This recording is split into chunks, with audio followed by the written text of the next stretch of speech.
A young man of 23 sits in a rented room in the small French town of La Flèche, writing with a furious concentration that borders on obsession. He has abandoned a career in law that bored him, failed at a brief attempt at commerce in Bristol, and now lives in near poverty in a foreign country, pouring everything he has into a philosophical work so ambitious that it aims to rebuild the entire science of human nature from the ground up. He believes he has discovered something extraordinary, a new way of understanding the human mind that will do for the study of thought what Isaac Newton did for the study of the physical world. He is David Hume, and the book he is writing will be called A Treatise of Human Nature. It will be published in 1739, and it will, by his own later admission, fall dead-born from the press. Almost no one will read it. The few who do will misunderstand it. It will take decades for the world to recognise that this obscure young Scotsman, scribbling in provincial France, had produced one of the most important works in the entire history of Western philosophy. But that recognition will come, and when it does, it will change everything. Hume's ideas will unsettle the foundations of metaphysics, transform moral philosophy, redefine the limits of human knowledge, and provoke a crisis in epistemology so profound that Immanuel Kant will later say it awakened him from his dogmatic slumber. The young man in La Flèche does not yet know any of this. He knows only that he has a vision, and that he must get it down on paper before it escapes him. He writes with the energy of someone who believes he is on the verge of something that matters. He is right. David Hume was born on the 26th of April, 1711, in Edinburgh, Scotland, into a family of modest but respectable standing. His father, Joseph Hume, was a minor landowner whose family seat lay at Ninewells, a small estate near the village of Churnside in the Scottish borders. His mother, Catherine Falconer, was the daughter of Sir David Falconer, who had served as president of the College of Justice. The family was comfortable, but not wealthy. When Joseph Hume died in 1713, David was only 2 years old, and Catherine was left to raise 3 children on limited means. She proved formidable in this task. Hume later described her as a woman of singular merit, who devoted herself entirely to the rearing and education of her children. Edinburgh in the early 18th century was a city caught between two worlds. On one side stood the old Scotland of Calvinist rigidity, religious orthodoxy, and fierce theological disputes. The Church of Scotland, the Kirk, wielded enormous social and moral authority, and the General Assembly functioned as something close to a national parliament on matters of doctrine and discipline. Ministers thundered against ungodliness and heresy, and the threat of ecclesiastical censure was real enough to shape the public behaviour of even the most sceptical minds. On the other side, a new Scotland was emerging. The Act of Union in 1707 had bound Scotland to England, opening up new economic possibilities and new intellectual horizons. Edinburgh was beginning its transformation into what would become one of the great centres of European thought, a city whose thinkers would reshape philosophy, economics, history, medicine, and the natural sciences in a single extraordinary generation. This was the world into which Hume was born, and it left its mark on him in ways that went deeper than he perhaps ever fully acknowledged. The tension between the Kirk's demand for orthodoxy and the emerging culture of free inquiry would define the backdrop of his entire intellectual life. He would never be free of the suspicion of the devout, and his philosophical works would be shadowed by accusations of irreligion and atheism from the moment they appeared. Yet he navigated this tension with a temperament so cheerful and a manner so agreeable that even many of his opponents found it difficult to dislike him personally. This was one of Hume's most distinctive qualities. He was a radical thinker with a sociable personality, a man whose ideas threatened the foundations of conventional belief, but whose character radiated warmth, humour, and an almost impossible good nature. Hume entered the University of Edinburgh at the remarkably young age of 12, which was not unusual for the time. Scottish universities admitted students earlier than their English counterparts, and the curriculum at Edinburgh was broad if somewhat old-fashioned, rooted in the study of classics, natural philosophy, and moral philosophy. Hume later recalled that he passed through the ordinary course of education with some success, but he did not complete a degree.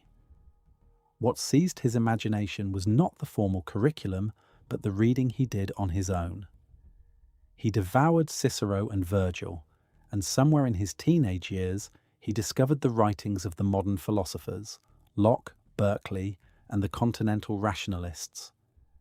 By the time he was 18, he later wrote, he had found a new scene of thought opening before him, one that made him resolve to seek all his learning from that source alone. The family expected Hume to pursue a career in the law, as many young men of his station did.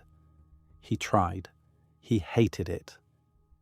The study of law felt to him like a prison after the exhilaration of philosophical inquiry.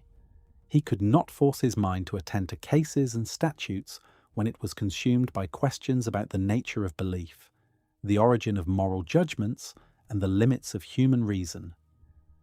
He abandoned law and attempted a career in commerce, travelling to Bristol in 1734 to work for a sugar merchant. This lasted only a few months. Commerce suited him no better than law. What Hume wanted, what he needed, was time and solitude to think, and so he made the decision that would change his life and the history of philosophy.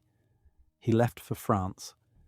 Hume settled first in Reims and then in La Flèche, a small town in the Loire Valley, notable chiefly for hosting the Jesuit college where Descartes had been educated a century earlier.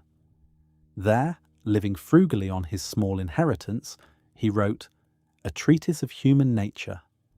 The work consumed him for nearly 3 years. He was attempting nothing less than a comprehensive account of the human mind, built entirely from the ground up on the principles of observation and experience. He wanted to apply the experimental method of Newton to the study of human thought itself. He wanted to discover the laws that govern the operations of the mind, just as Newton had discovered the laws that govern the motions of the planets. It was, by any measure, an astonishing ambition for a man not yet 26 years old. The treatise was published in 2 volumes in 1739, with a third following in 1740. Hume had hoped it would make his reputation. Instead, it sank into obscurity. The reviews were few and uncomprehending. Hume's prose in the treatise was dense and technical, and his arguments were so novel that even sympathetic readers struggled to follow them. He later described its reception with characteristic dry humour in his brief autobiography, My Own Life. Never literary attempt was more unfortunate. The work fell dead-born from the press, without reaching such distinction as even to excite a murmur among the zealots. The failure stung, but it did not break him. Hume possessed a resilience that would serve him well throughout his life. He resolved to rewrite his ideas in a clearer and more accessible form, and over the following decade he produced a series of works that gradually established his reputation. His essays, moral and political, published in 1741 and 1742, found a wider audience and demonstrated that Hume could write with elegance and wit on topics ranging from commerce and politics to the arts and manners. An inquiry concerning human understanding appeared in 1748, recasting the central arguments of Book 1 of the treatise in a form that was shorter, sharper, and far more readable. An inquiry concerning the principles of morals followed in 1751, and Hume himself considered it, of all his writings, incomparably the best. His 6-volume History of England, published between 1754 and 1762, became an enormous popular success and made him for the first time genuinely wealthy. Through these years, Hume also faced repeated disappointments in his attempts to secure an academic position. He was twice passed over for university chairs, at Edinburgh in 1744 and at Glasgow in 1752, largely because of the opposition of the clergy, who regarded his philosophical views as dangerously heterodox. He served instead in a variety of other roles, as tutor to the Marquis of Annandale, as secretary to General St. Clair on a military expedition, and later on a diplomatic mission to Vienna and Turin, and as keeper of the Advocates' Library in Edinburgh, a post that gave him access to the extensive collection he needed to write his history.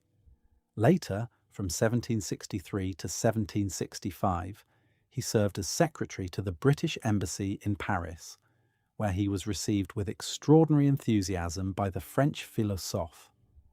Voltaire, Diderot, and the Baron d'Holbach all admired him. The salons of Paris lionized him. He returned to Edinburgh in 1766 as a man of international reputation. The Edinburgh to which Hume returned was itself transformed. The Scottish Enlightenment was now in full flower. The city had developed a rich culture of intellectual sociability, centered on clubs and societies that brought together thinkers from every discipline. The Select Society, founded in 1754, met regularly to debate questions of philosophy, science, economics, and the arts. The Poker Club, of which Hume was a member, took its name from its stated purpose of stirring up the question of a Scottish militia, but in practice its meetings ranged over every topic of intellectual interest. These clubs were not mere social gatherings. They were engines of the Enlightenment, spaces where ideas were tested, refined, and challenged in an atmosphere of vigorous but civil debate. Hume thrived in this environment. His temperament was perfectly suited to a culture that valued sharp thinking and good fellowship in equal measure. The city teemed with intellectual energy, and Hume stood at the centre of a remarkable circle of thinkers. His closest friend was Adam Smith, the moral philosopher and economist whose own Wealth of Nations would appear in 1776. Their friendship was one of deep mutual respect and genuine affection, sustained through decades of correspondence and conversation.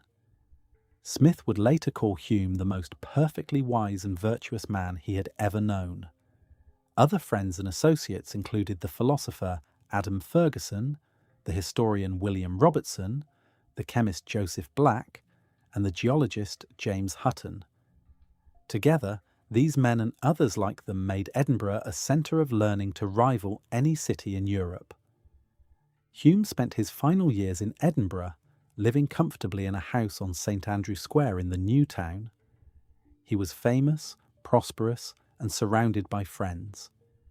He was also, as he had been for most of his adult life, a bachelor, a man of enormous sociability who never married but who maintained deep and lasting friendships with men and women alike. His personality was one of his most remarkable qualities. He was large, genial, famously good-natured, and possessed of a humour that could disarm even his fiercest critics. He loved good food and good company. He was known in Edinburgh as Le Bon David, a nickname bestowed on him during his years in Paris, and one that followed him home. Even those who found his philosophy dangerous tended to find his company delightful. In the spring of 1776, Hume learned that he was dying. He had been suffering from a disorder of the bowels, almost certainly cancer, and he knew that his condition was terminal. He faced his death with the same composure and cheerfulness that had characterized his life. James Boswell, the biographer of Samuel Johnson and a man of anxious Christian piety, visited Hume on his deathbed, hoping perhaps to witness a deathbed conversion, or at least a flicker of doubt. He found instead a man entirely at peace, joking about the afterlife and refusing to express any fear of annihilation. Boswell left shaken. Hume died on the 25th of August, 1776, at the age of 65. His death became a public event in Edinburgh. Crowds gathered to watch the funeral procession. The question on everyone's mind was whether the great skeptic had maintained his composure to the end, or whether, in his final moments, he had reached for the consolations of religion. Adam Smith, in a letter that became famous, confirmed that Hume had died as he had lived, with perfect tranquility and good humour, never betraying the smallest anxiety or impatience. Smith's letter provoked outrage among the devout. That a man could die without God and without fear seemed to many an affront to the moral order itself. But it happened. Hume's death was, in its way, as philosophical as his life. The philosophical world that David Hume entered as a young thinker was dominated by a question that had occupied European thought for more than a century. Where does human knowledge come from? Two great traditions had crystallized in response. The rationalists, led by René Descartes, Baruch Spinoza, and Gottfried Wilhelm Leibniz, held that the deepest truths about reality could be discovered by reason alone, operating independently of sensory experience. The empiricists, beginning with Francis Bacon and most influentially developed by John Locke, argued that the mind at birth is a blank slate and that all knowledge must ultimately derive from experience. This was not a minor academic disagreement. It was a dispute about the very nature and limits of the human mind, and its resolution would determine what philosophy could and could not accomplish. Descartes had set the terms of the modern debate. Writing in the early 17th century, he had subjected all of his beliefs to radical doubt, stripping away everything that could conceivably be false in search of something absolutely certain. He found it, he believed, in the act of thinking itself. Even if an evil demon were deceiving him about everything, Descartes reasoned, the very fact that he was being deceived proved that he existed as a thinking thing. From this single certainty, cogito ergo sum, he attempted to rebuild the entire edifice of human knowledge through pure reason. He argued that certain ideas, such as the idea of God and the idea of mathematical truths, are innate, implanted in the mind by God and accessible to reason, without any need for sensory input. These innate ideas, Descartes claimed, are more reliable than anything the senses can deliver, for the senses are fallible and often deceive us, while clear and distinct ideas grasped by the intellect cannot be wrong. Leibniz carried this rationalist project further. He argued that the truths of reason are necessary truths, truths that could not be otherwise, and that the mind possesses innate principles that structure all of its experience. The mind, for Leibniz, is not a blank slate, but a block of marble, whose veins already mark out the figure that the sculptor will reveal. Sensory experience may occasion the recognition of these innate truths, but it does not produce them. The deepest truths about substance, causation, identity, and God are knowable by reason alone.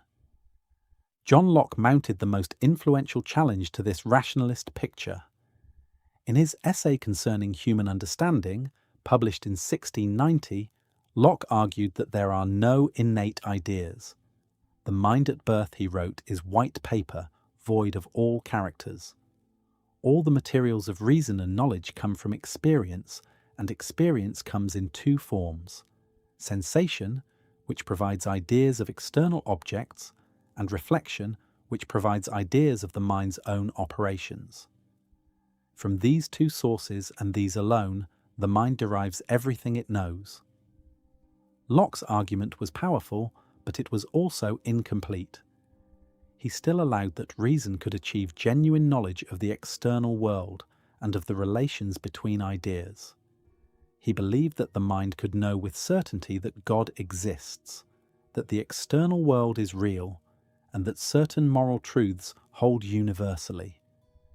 Locke was an empiricist about the origin of ideas, but he retained a considerable confidence in reason's ability to work with those ideas to reach reliable conclusions about reality. George Berkeley, the Irish philosopher and bishop, pushed empiricism in a direction that Locke had not foreseen. Berkeley accepted Locke's premise that all knowledge begins with sensory experience, but drew from it a startling conclusion. If we only ever perceive our own ideas, Berkeley argued, then we have no grounds for believing in the existence of material substance, an unperceived something that supposedly lies behind our perceptions. To be, Berkeley famously declared, is to be perceived. The physical world exists only insofar as it is perceived by some mind. Berkeley was not denying the reality of ordinary experience. He was denying that there is any need to posit a material world beyond experience to explain it. God, the infinite perceiver, guarantees the continuity and order of the world we experience. Berkeley's idealism was logically rigorous, but most people found it deeply counterintuitive, and it left the empiricist tradition in a peculiar position. Having started by insisting that all knowledge comes from experience, it seemed to have ended by denying the very existence of the external world that experience was supposed to be about. This was the intellectual landscape that Hume surveyed and found wanting. Both the rationalists and his fellow empiricists had, in his view, failed to follow their own principles consistently. The rationalists claimed to derive knowledge from pure reason, but Hume would argue that they had never actually demonstrated that reason alone could tell us anything about the world. The earlier empiricists, Locke and Berkeley, had rightly insisted that experience is the source of knowledge, but they had not been rigorous enough in tracing the consequences of this insight.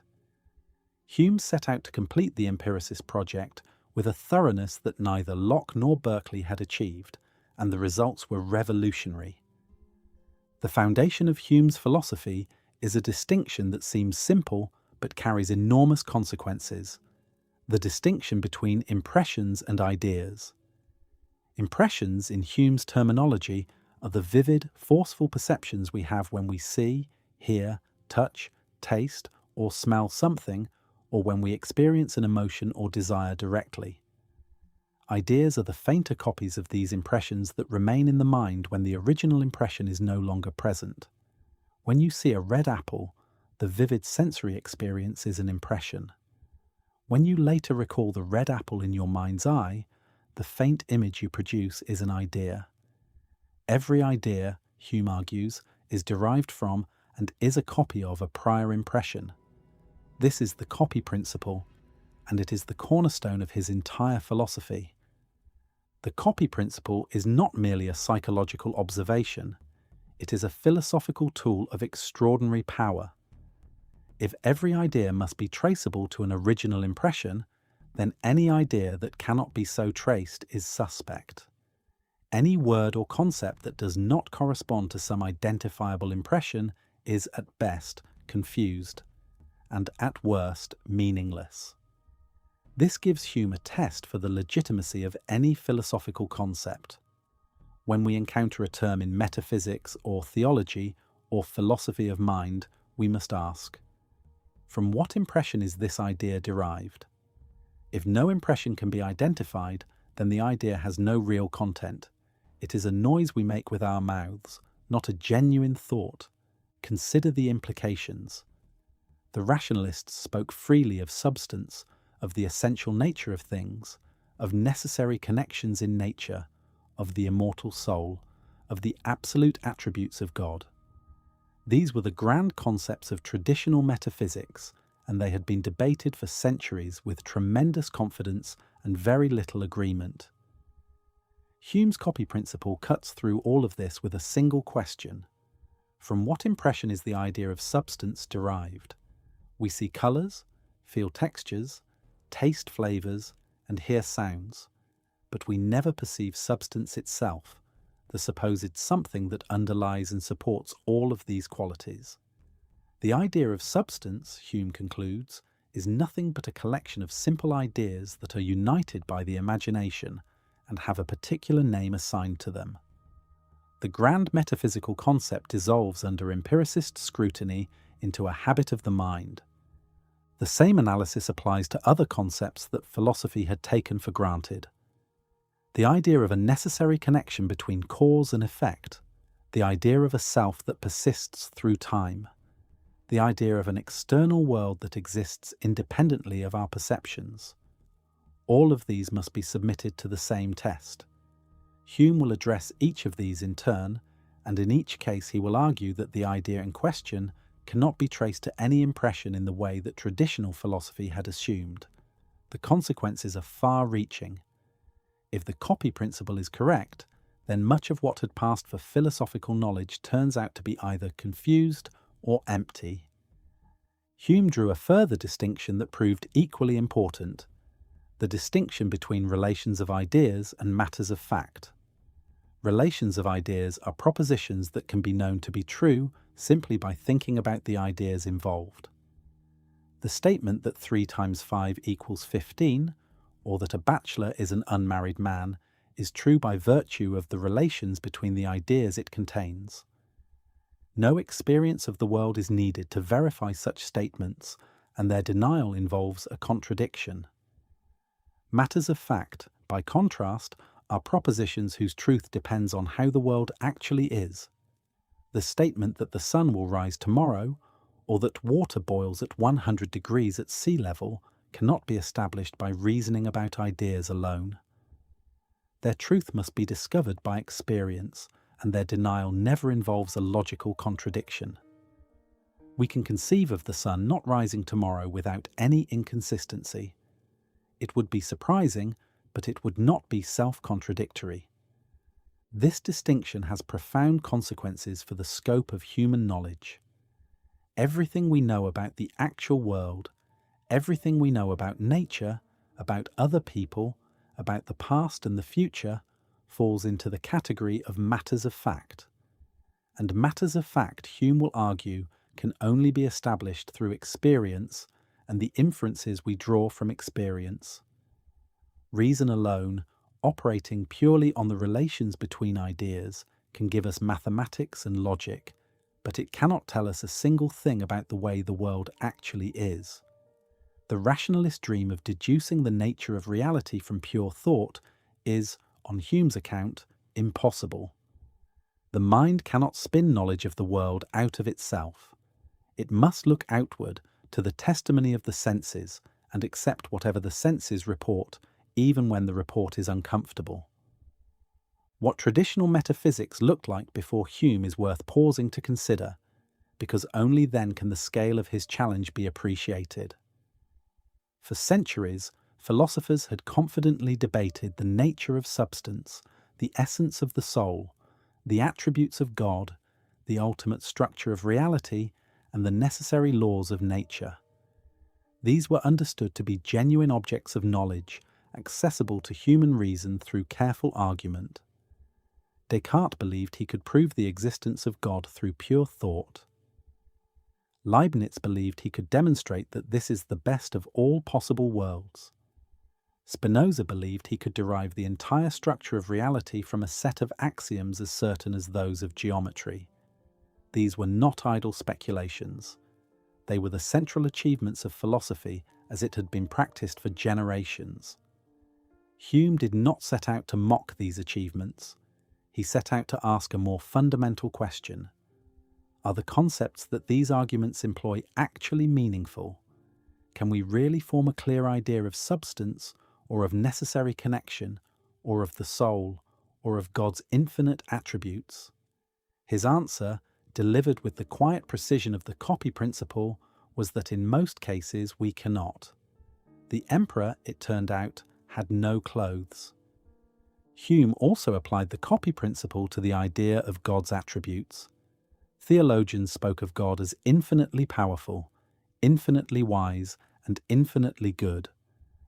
But what impressions correspond to these ideas? We have impressions of limited power, limited wisdom, and limited goodness in our own experience. We can imaginatively extend these qualities by removing the limitations, but Hume would argue that this process of imaginative extension does not produce a genuine idea.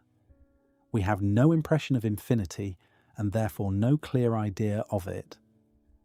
The concept of an infinite being, on Hume's analysis, is a confused combination of finite ideas with the limitations abstracted away, and abstraction is an operation of the imagination, not a perception of reality. The theological implications were obvious to everyone who read Hume, even when he was careful not to draw them out explicitly. Yet Hume was not a nihilist about knowledge.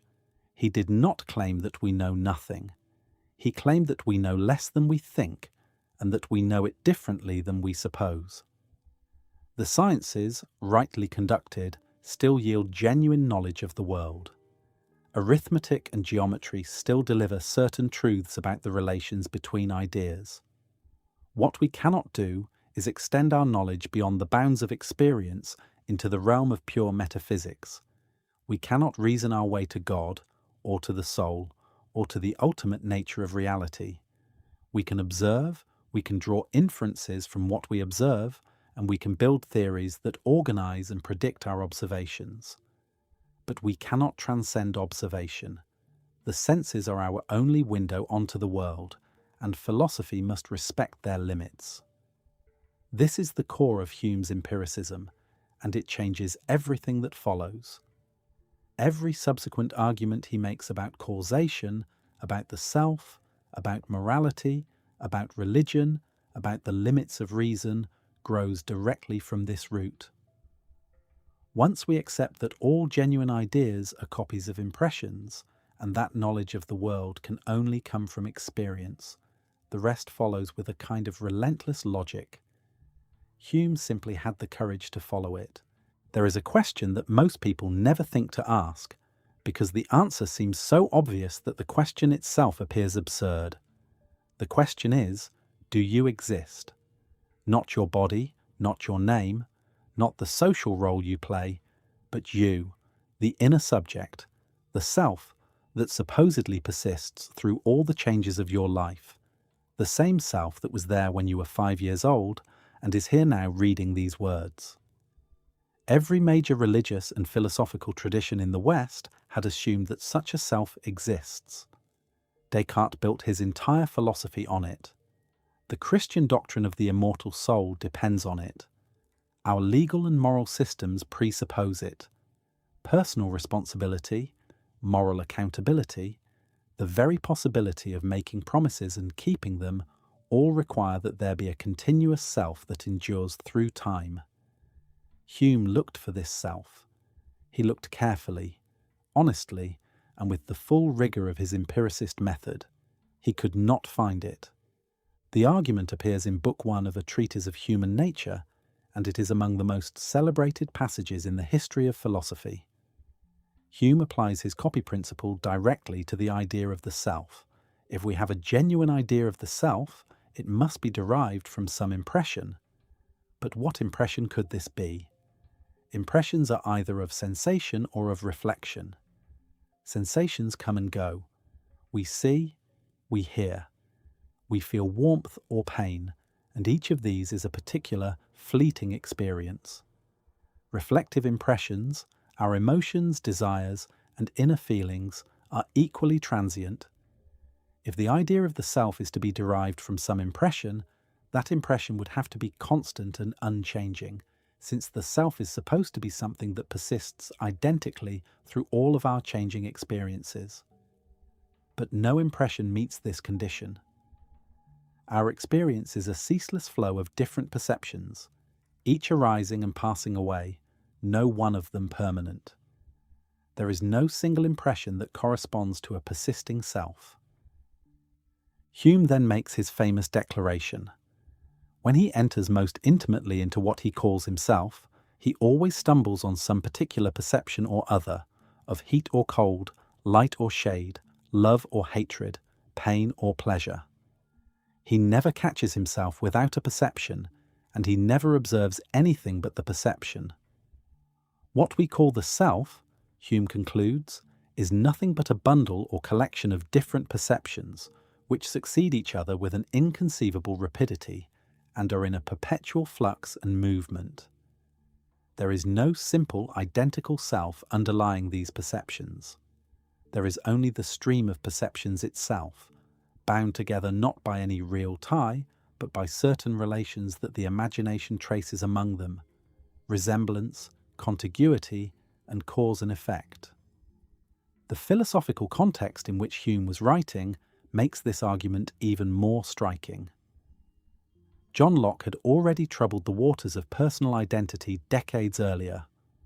Locke argued that personal identity is not grounded in the persistence of a soul, a metaphysical substance we can never directly observe, but in the continuity of consciousness, specifically in memory. You are the same person as the child who fell off a bicycle 20 years ago because you can remember falling off that bicycle. Your consciousness reaches back and appropriates that earlier experience as your own. This was already a significant departure from the traditional view, which located personal identity in the persistence of an immaterial soul. Locke was relocating identity from an unknowable substance to an observable psychological phenomenon.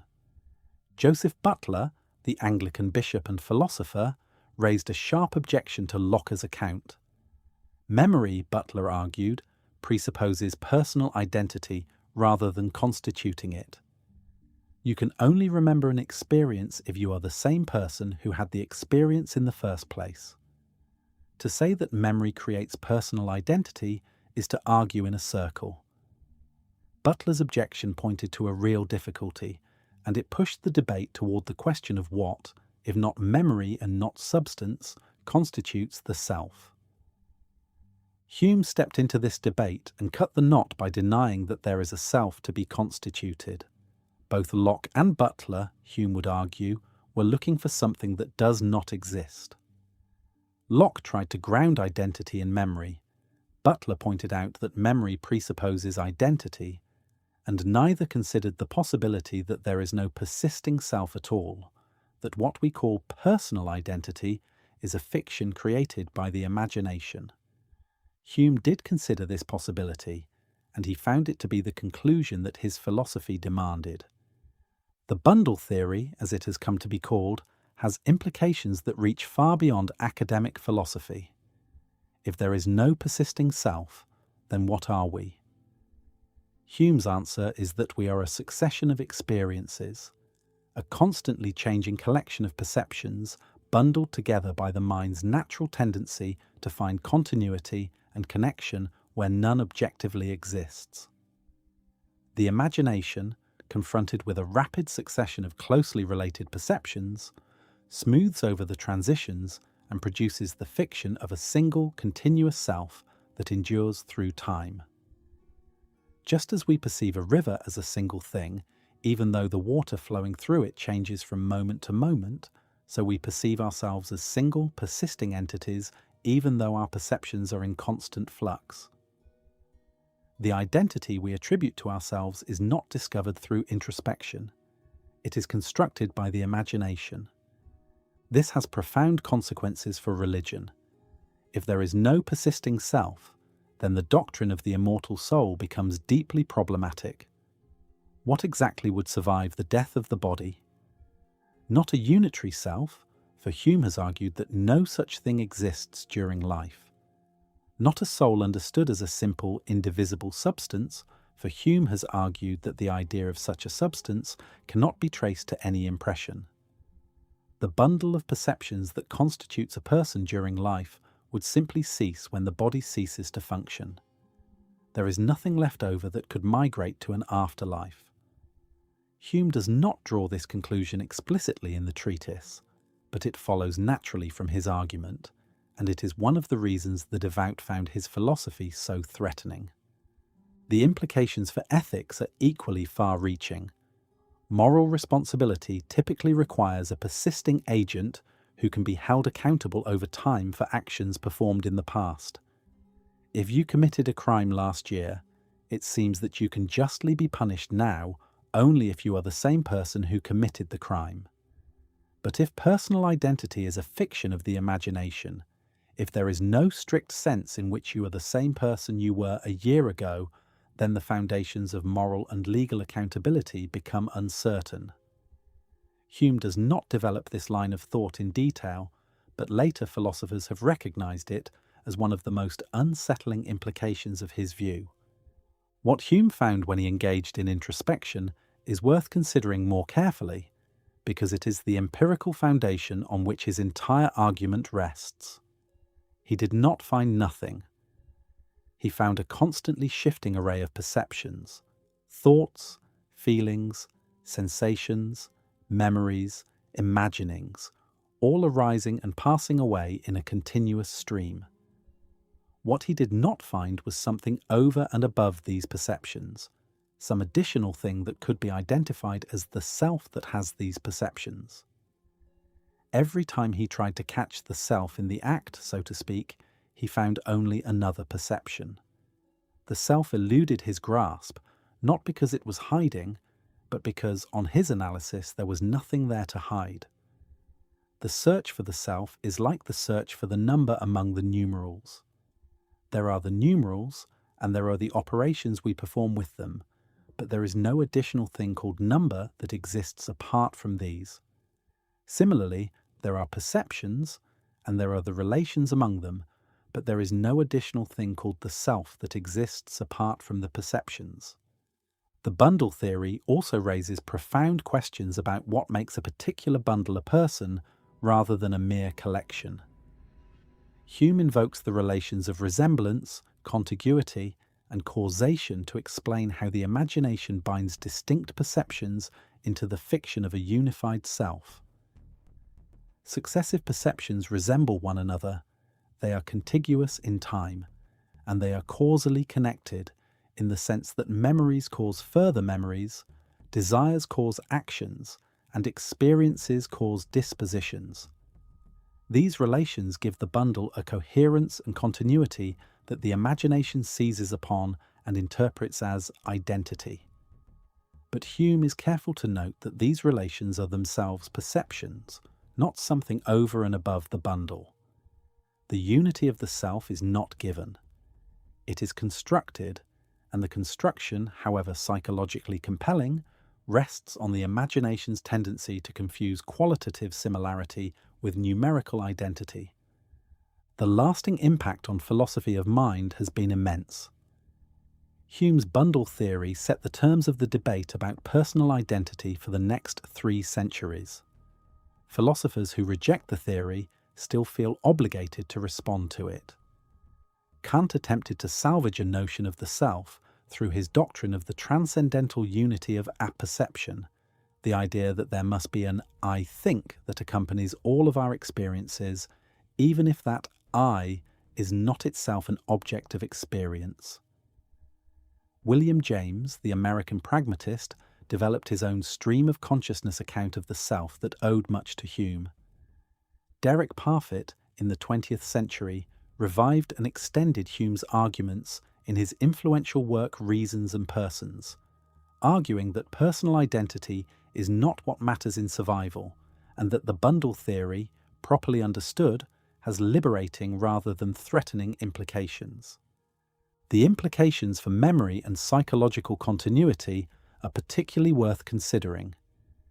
If the self is a bundle of perceptions and nothing more, then memory does not connect a present self to a past self. It creates the illusion of such a connection. When we remember a childhood experience, we are not reaching back to an earlier version of a persisting self.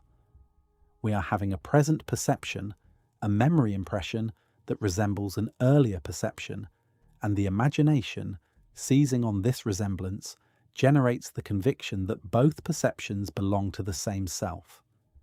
The continuity we feel is real as a psychological experience, but it is not evidence of an underlying metaphysical unity.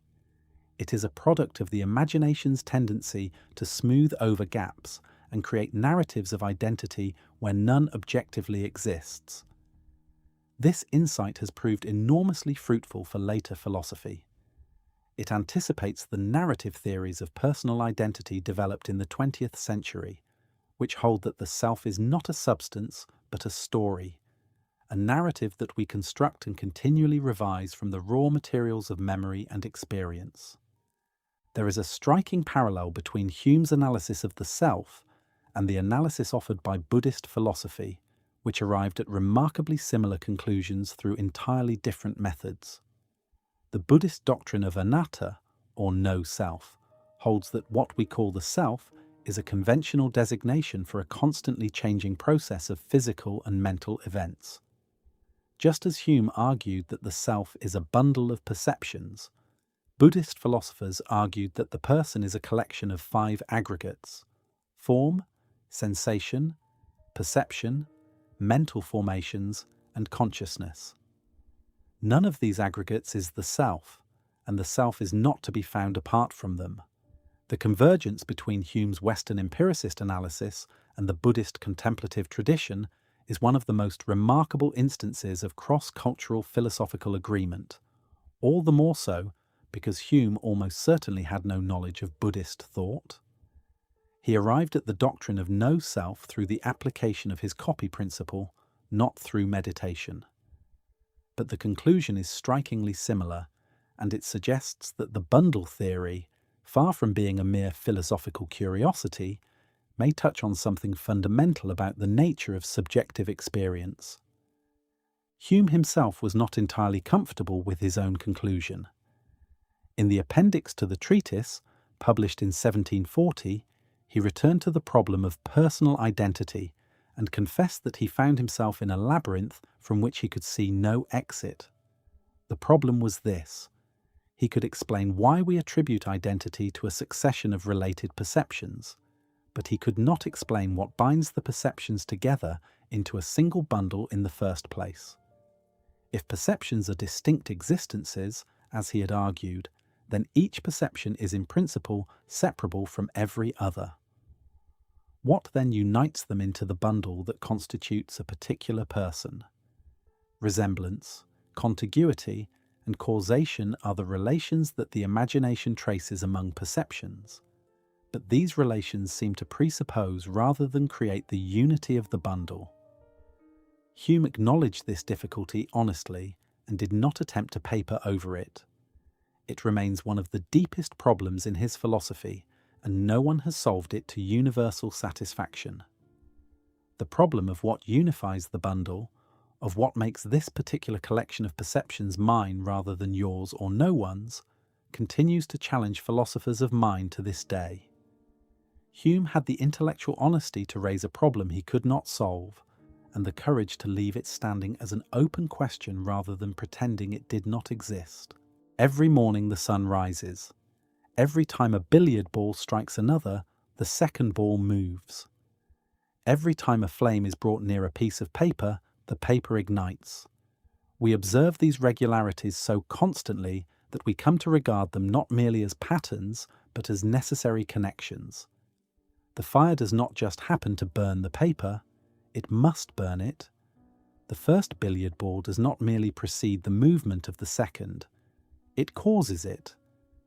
We feel, deeply and instinctively, that there is something binding these events together, a power or force that compels the effect to follow from the cause. Hume's analysis of causation is, by common consent, the single most important argument in his philosophy, and perhaps one of the 5 or 6 most important arguments in the entire history of Western thought. It asks a simple question: where does this idea of necessary connection come from? The answer he gives overturns centuries of philosophical assumption and sets in motion a crisis that philosophy has never fully resolved. Before Hume, philosophers and theologians had treated causation as a real feature of the world, a genuine connection between events that reason could discover and that constituted one of the deepest truths about reality. The Aristotelian tradition distinguished 4 kinds of cause: material, formal, efficient, and final. The medieval scholastics developed elaborate theories of causal power and causal agency. Descartes and the rationalists held that the causal relation is intelligible to reason. When we truly understand the cause, we can see why the effect must follow.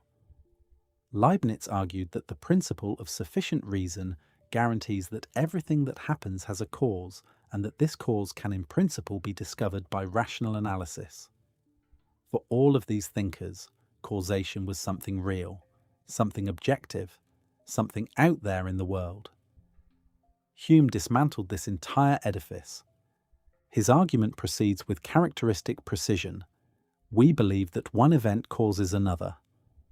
What is the basis of this belief?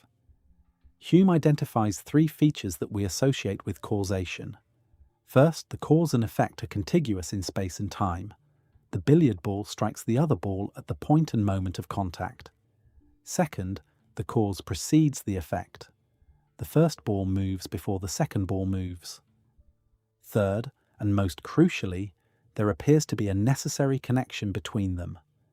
Given the cause, the effect must follow. The first two features, contiguity and temporal priority, are straightforwardly observable. We can see that the balls are in contact. We can see that one moves before the other. But what about the third feature, the necessary connection? This is where Hume's argument becomes devastating. He asks, from what impression is the idea of necessary connection derived? We observe the first ball moving. We observe the collision. We observe the second ball moving, but do we observe the necessary connection between the collision and the movement? Do we see the power, the force, the compulsion that supposedly links the two events? Hume's answer is that we do not. No matter how carefully we observe the interaction, all we ever see is one event followed by another. We never perceive the connection itself. The power that supposedly binds cause to effect is invisible, not because it is hidden, but because there is nothing there to see. This is a radical claim, and Hume knew it. He considers and rejects every available source for the idea of necessary connection. Perhaps we derive it from our observation of the physical world. But as we have just seen, observation reveals only succession, not connection. Perhaps we derive it from reason, but reason alone cannot establish that any particular cause must produce any particular effect. There is no logical contradiction in supposing that the first billiard ball strikes the second and the second remains perfectly still. It would be surprising, but it would not be logically impossible. We can conceive it clearly and distinctly, and whatever is conceivable is possible. If the connection between cause and effect were a matter of reason, we would be able to discover it by pure thought, without any experience at all. But we cannot. No amount of reasoning about the properties of the first billiard ball, considered in isolation, will tell us what will happen when it strikes the second. Only experience can tell us that. Perhaps then the idea of necessary connection derives from some impression of our own mental operations. When we will our arm to move and it moves, do we not feel the causal power directly? Hume considers this possibility and rejects it as well. The connection between our will and the movement of our limbs is no more transparent than any other causal connection. We experience the volition. We experience the movement. But we do not experience the connection between them. We have no idea how a mental event, a willing, produces a physical event, a movement. The connection is just as mysterious as the connection between two billiard balls. We simply observe that the one follows the other, and we have grown so accustomed to this sequence that we mistake familiarity for understanding. So where does the idea of necessary connection come from, if not from the observation of nature, not from reason, and not from introspection of our own will? Hume's answer is one of the great insights of modern philosophy. It comes from custom or habit. When we have observed one type of event followed by another type of event many times, the constant conjunction of the two produces a habit of expectation in the mind.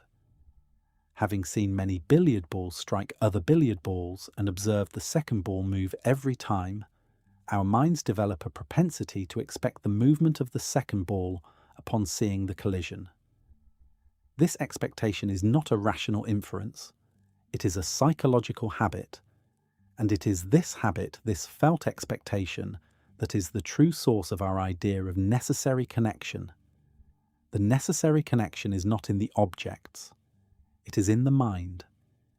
It is a feeling we project onto the world, not a feature we discover in it.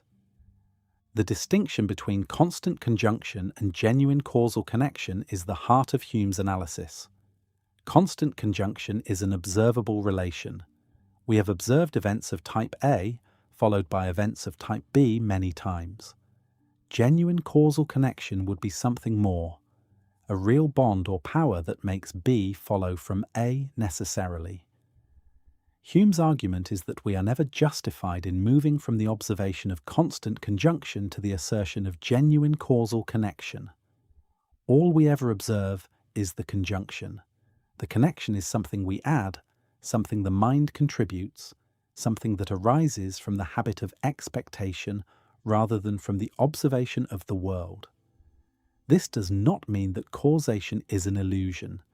Hume is not saying that events are disconnected or that there are no regularities in nature. He is saying that the necessity we attribute to causal relations is a product of human psychology, not a feature of external reality that we perceive directly. The theological implications were immediate and profound. If we cannot establish genuine causal connections through reason or observation, then the cosmological argument for the existence of God, which rests on the claim that every effect must have a cause and traces the chain of causes back to a first cause, is undermined at its foundation. The argument assumes that causation is a real, rational, necessary connection that can be traced through the world to its ultimate source. Hume's analysis suggests that causation is a habit of the mind, not a ladder that reason can climb to God. Similarly, the argument from design, which infers a divine designer from the orderly causal structure of the universe, is weakened if the causal structure itself is not something we observe in nature, but something we project onto it. Consider how thoroughly this analysis upends ordinary thinking about the natural world. We speak of gravity causing objects to fall, of heat causing water to boil, of viruses causing disease. In each case, we assume that there is a real power or force at work, something that necessitates the effect. Hume's argument does not deny that these regularities exist.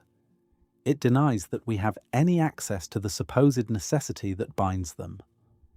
We observe the regularity. We feel the expectation. But the necessity is a contribution of our own minds, not a discovery about the world. This distinction between what we observe and what we add is the essence of Hume's critical philosophy, and it runs through every aspect of his thought. Hume's contemporaries understood the stakes. The reaction to his analysis of causation was immediate and passionate, though it took time to reach its full expression. Thomas Reid, the Scottish common-sense philosopher, argued that Hume's scepticism about causation violated the most basic convictions of common sense, and that any philosophy that leads to such conclusions must have gone wrong somewhere. Reid did not deny the force of Hume's arguments. He simply refused to accept the conclusion, insisting that our belief in real causal connections is a natural and rational conviction that philosophy cannot and should not undermine. But the most consequential response came from Immanuel Kant. Kant later reported that it was Hume's treatment of causation that interrupted his dogmatic slumber and gave a completely different direction to his investigations in the field of speculative philosophy. Kant recognized that Hume had posed a genuine problem. If causation cannot be established by pure reason and is not simply derived from experience, then the very foundations of science and metaphysics are in question. Kant's solution, developed in his Critique of Pure Reason, was to argue that causation is a category of the understanding, a conceptual framework that the mind imposes on experience as a condition of experience being possible at all.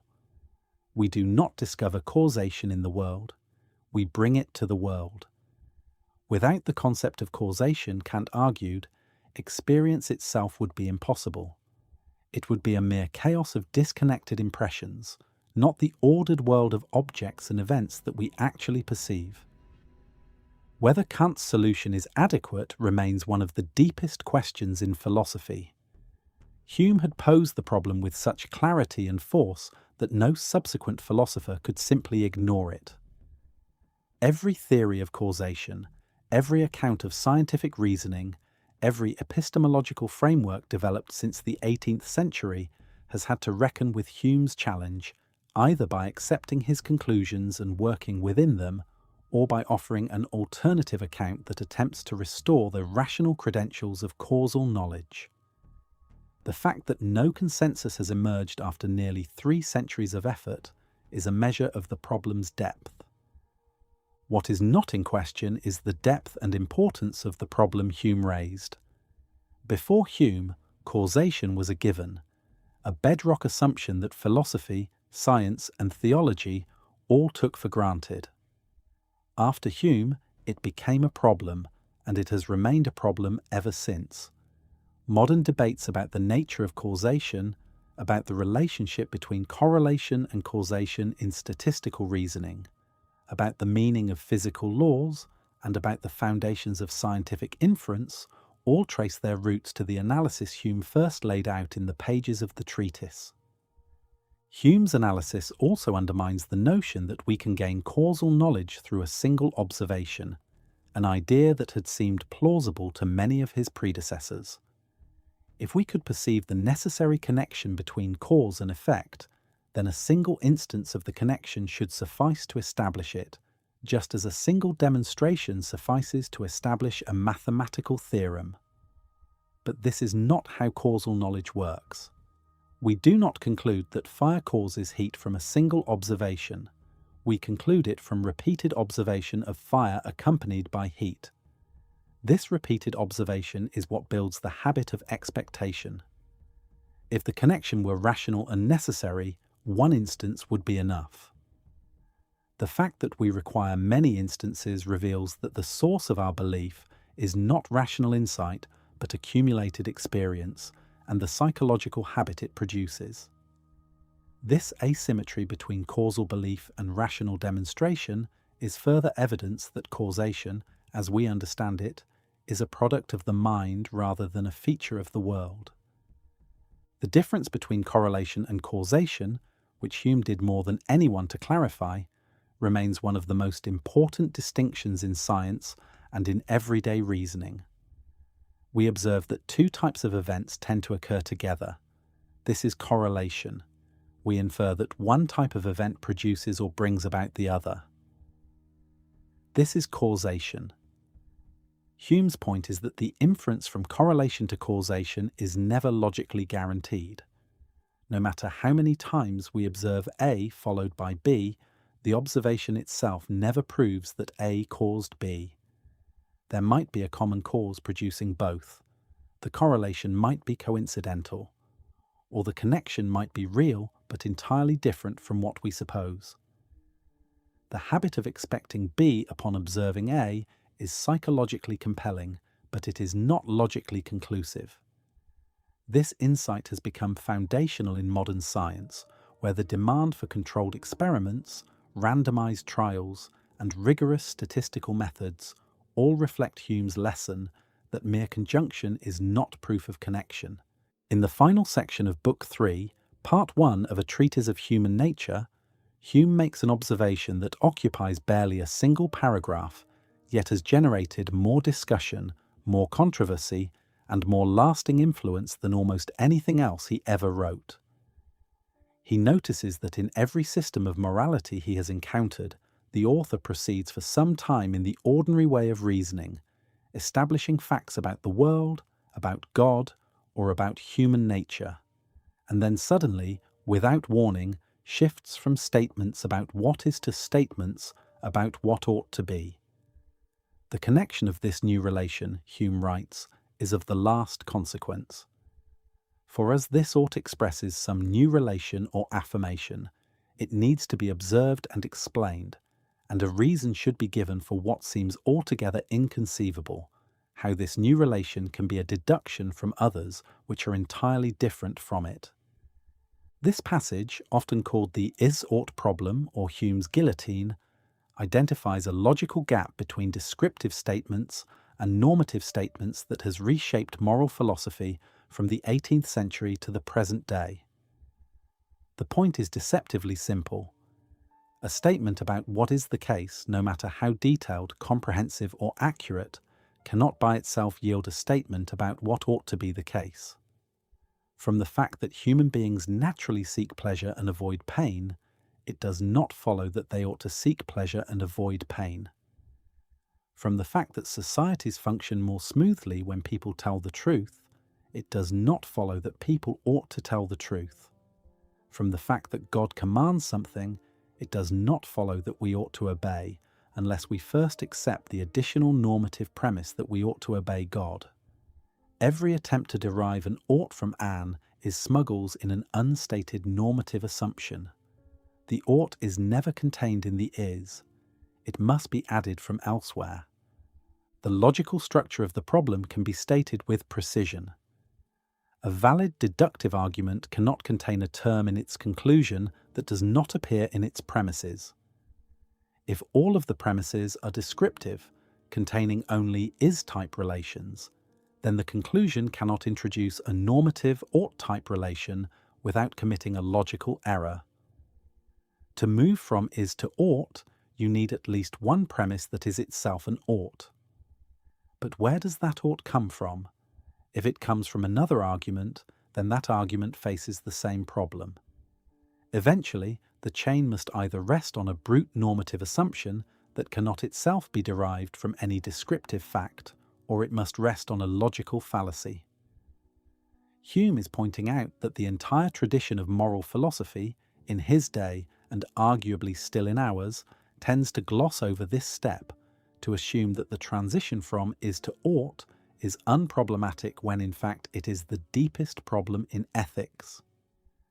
Consider the kind of moral reasoning that was common in Hume's time and remains common today. Nature designed human beings for a certain purpose.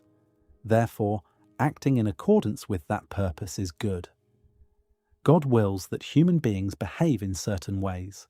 Therefore, behaving in those ways is obligatory. Human beings are rational creatures. Therefore, acting rationally is the highest good. In each of these arguments, the conclusion contains a normative claim, a claim about what is good or obligatory that is not present in the premises. The premises describe features of the world, nature's design, God's will, human rationality. The conclusions prescribe behaviour. The gap between description and prescription is the is-ought gap, and Hume insists that it cannot be bridged by logic alone. The implications of this insight extend far beyond academic philosophy. In politics, the is-ought gap means that no arrangement of facts about how society currently works can, by itself, tell us how society should be organised. The fact that a certain distribution of wealth exists does not mean that it should exist. The fact that a certain law is on the books does not mean that it ought to be on the books. Political arguments that move from describing the current state of affairs to prescribing how things should be are committing the same error that Hume identified in moral philosophy, unless they explicitly state and defend the normative premises on which their conclusions depend. In law, the is-ought gap raises fundamental questions about the relationship between legal norms and moral norms. Legal positivists, following a tradition that traces its roots in part to Hume, argue that the law as it is must be sharply distinguished from the law as it ought to be. The fact that a law exists does not make it just. The fact that an action is legal does not make it right. Conversely, the fact that an action is morally right does not make it legally required. The conflation of legal and moral ought was, and remains, one of the most common errors in public reasoning about justice and governance. In religion, the is-ought gap strikes at the heart of divine command theory, the view that what is morally right is right because God commands it. Even if we grant that God exists and that God has issued certain commands, the question remains, why ought we obey? The answer cannot simply be that God is powerful, for might does not make right, or that God created us, for the fact that someone created something does not automatically give them moral authority over it, or that God is good, for calling God good already presupposes a standard of goodness independent of God's commands. This line of reasoning, which traces back to Plato's Euthyphro, finds in Hume's is-ought gap its most precise modern formulation. If ought cannot be derived from is, then the mere fact of a divine command, which is a fact about what God wills, cannot by itself generate a moral obligation. Something more is needed, and that something more must itself be normative. The is-ought gap also poses a challenge to the entire tradition of natural law theory, which had been influential since the medieval period. Natural law theorists, from Thomas Aquinas onward, argued that moral laws are built into the structure of nature and discoverable by reason.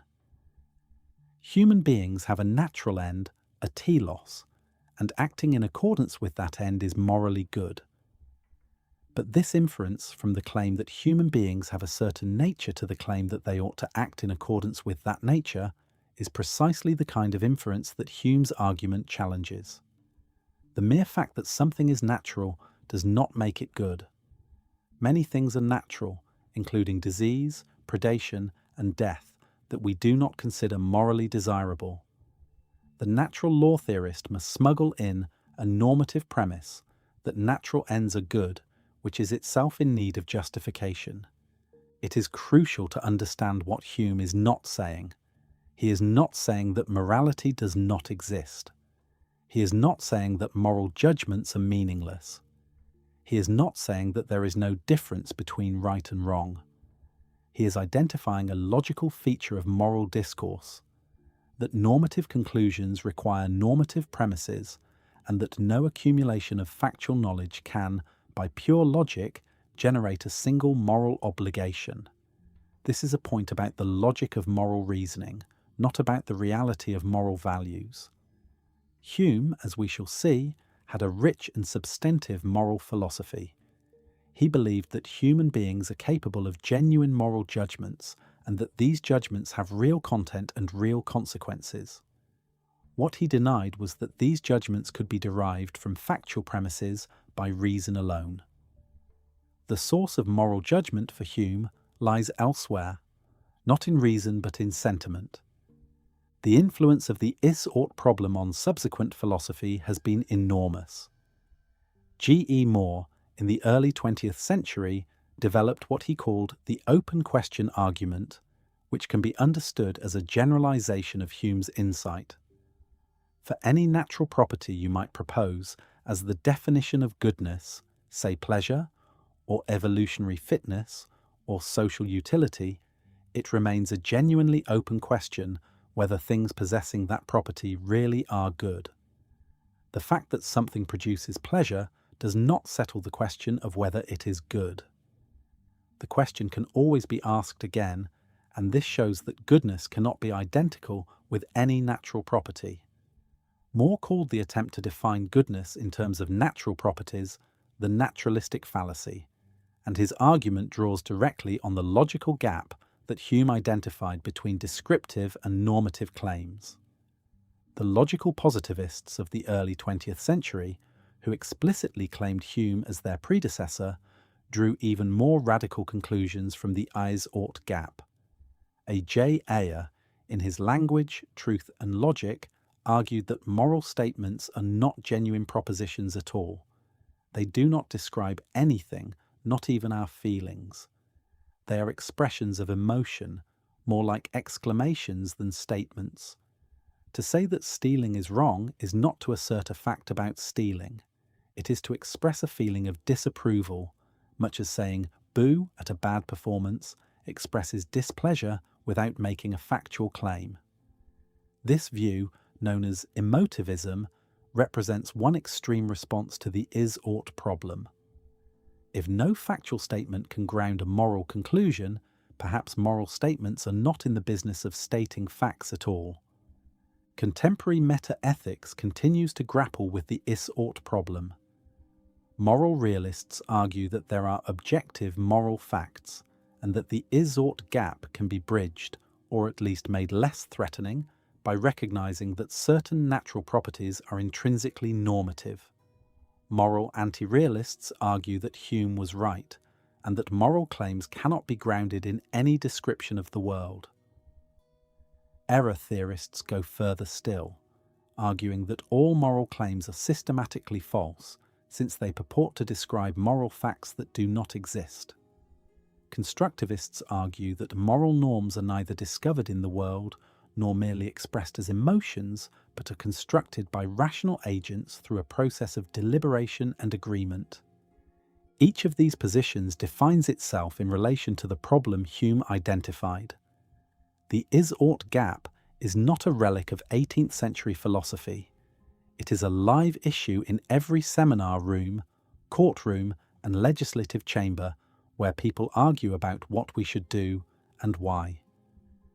Whenever someone says that because things are a certain way, they should be a certain way, or that because human nature is a certain way, morality must take a certain form, the is-ought gap stands as a challenge.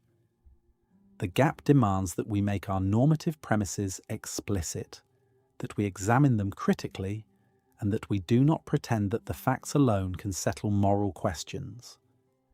This is perhaps Hume's most enduring contribution to practical reasoning. He did not destroy morality. He clarified its logic. And clarity, as he would have been the first to insist, is always better than confusion, even when what it reveals is uncomfortable. Why do so many people resist this conclusion? Partly because it seems to leave morality ungrounded. If we cannot derive ought from is, then where does ought come from? The fear is that without a factual foundation, morality becomes arbitrary, a matter of personal preference or cultural convention with no claim to objectivity. This fear is understandable but, in Hume's view, misplaced. He did not believe morality was arbitrary. He believed it was grounded in human sentiment, in the natural feelings of approval and disapproval that arise when we observe certain kinds of conduct. These sentiments are not random. They are deeply rooted in human nature and widely shared across cultures and individuals. They provide all the grounding that morality needs. There is a further reason people resist the is-ought gap. It seems to threaten the authority of science over moral questions. If science describes what is and morality prescribes what ought to be, and if the gap between them is unbridgeable by logic alone, then science cannot settle moral disputes. This is a consequence that many find unwelcome, particularly in an age that looks to science for authoritative answers on every question. But Hume's point is not that science is irrelevant to morality. Scientific knowledge about human nature, about the consequences of actions, about the conditions that promote or undermine well-being, is enormously relevant to moral deliberation. What science cannot do, on Hume's analysis, is replace the normative judgment that must come from elsewhere. Science can tell us that a certain policy will increase suffering. It cannot tell us that suffering is bad. That judgment comes from sentiment, from the felt response that human beings naturally have to the contemplation of suffering. Science informs moral judgment by providing the facts on which sentiment operates. But the sentiment itself is not a scientific conclusion. It is a feature of human nature. The next chapter turns to this positive account. Reason, Hume declares in one of his most provocative statements, is and ought only to be the slave of the passions, and can never pretend to any other office than to serve and obey them. This sentence from Book 2 of the Treatise captures the essence of his moral philosophy. If the is-ought gap established that factual knowledge alone cannot tell us what to do, the question becomes, what can? Hume's answer is that the foundation of morality lies not in reason but in sentiment, in the feelings of approval and disapproval that naturally arise in human beings when they contemplate certain actions, characters, and dispositions. This was a direct challenge to the dominant moral philosophies of his time.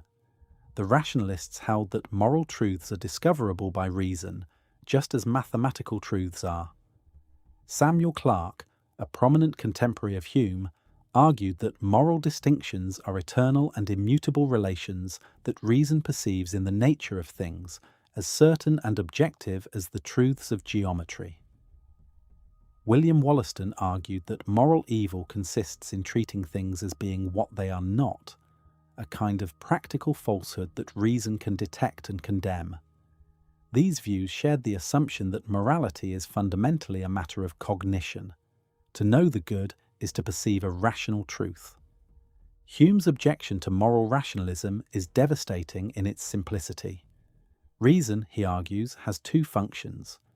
It discovers the relations between ideas, as in mathematics, and it discovers matters of fact through experience. Neither of these functions can produce a moral judgment. The relations between ideas are abstract and have no bearing on action. Matters of fact describe what is the case, not what ought to be the case. Reason can tell you that a particular action will cause suffering. It cannot tell you that suffering is bad or that you ought to avoid causing it. That judgment requires something reason cannot provide, a feeling of disapproval towards suffering. Morality is not perceived by the intellect, it is felt by the heart. Hume illustrates this point with a vivid example. Consider a case of willful murder. Examine it from every angle. Describe all the physical facts, the motion of the body, the weapon, the wound. Describe all the psychological facts, the intention of the killer, the fear of the victim. You will find, Hume argues, nothing that corresponds to the moral badness of the action except a sentiment of disapproval that arises in your own breast when you contemplate the scene. The vice is not in the facts, it is in the feeling. Vice and virtue are not qualities in the objects themselves. They are perceptions in the mind that contemplates them.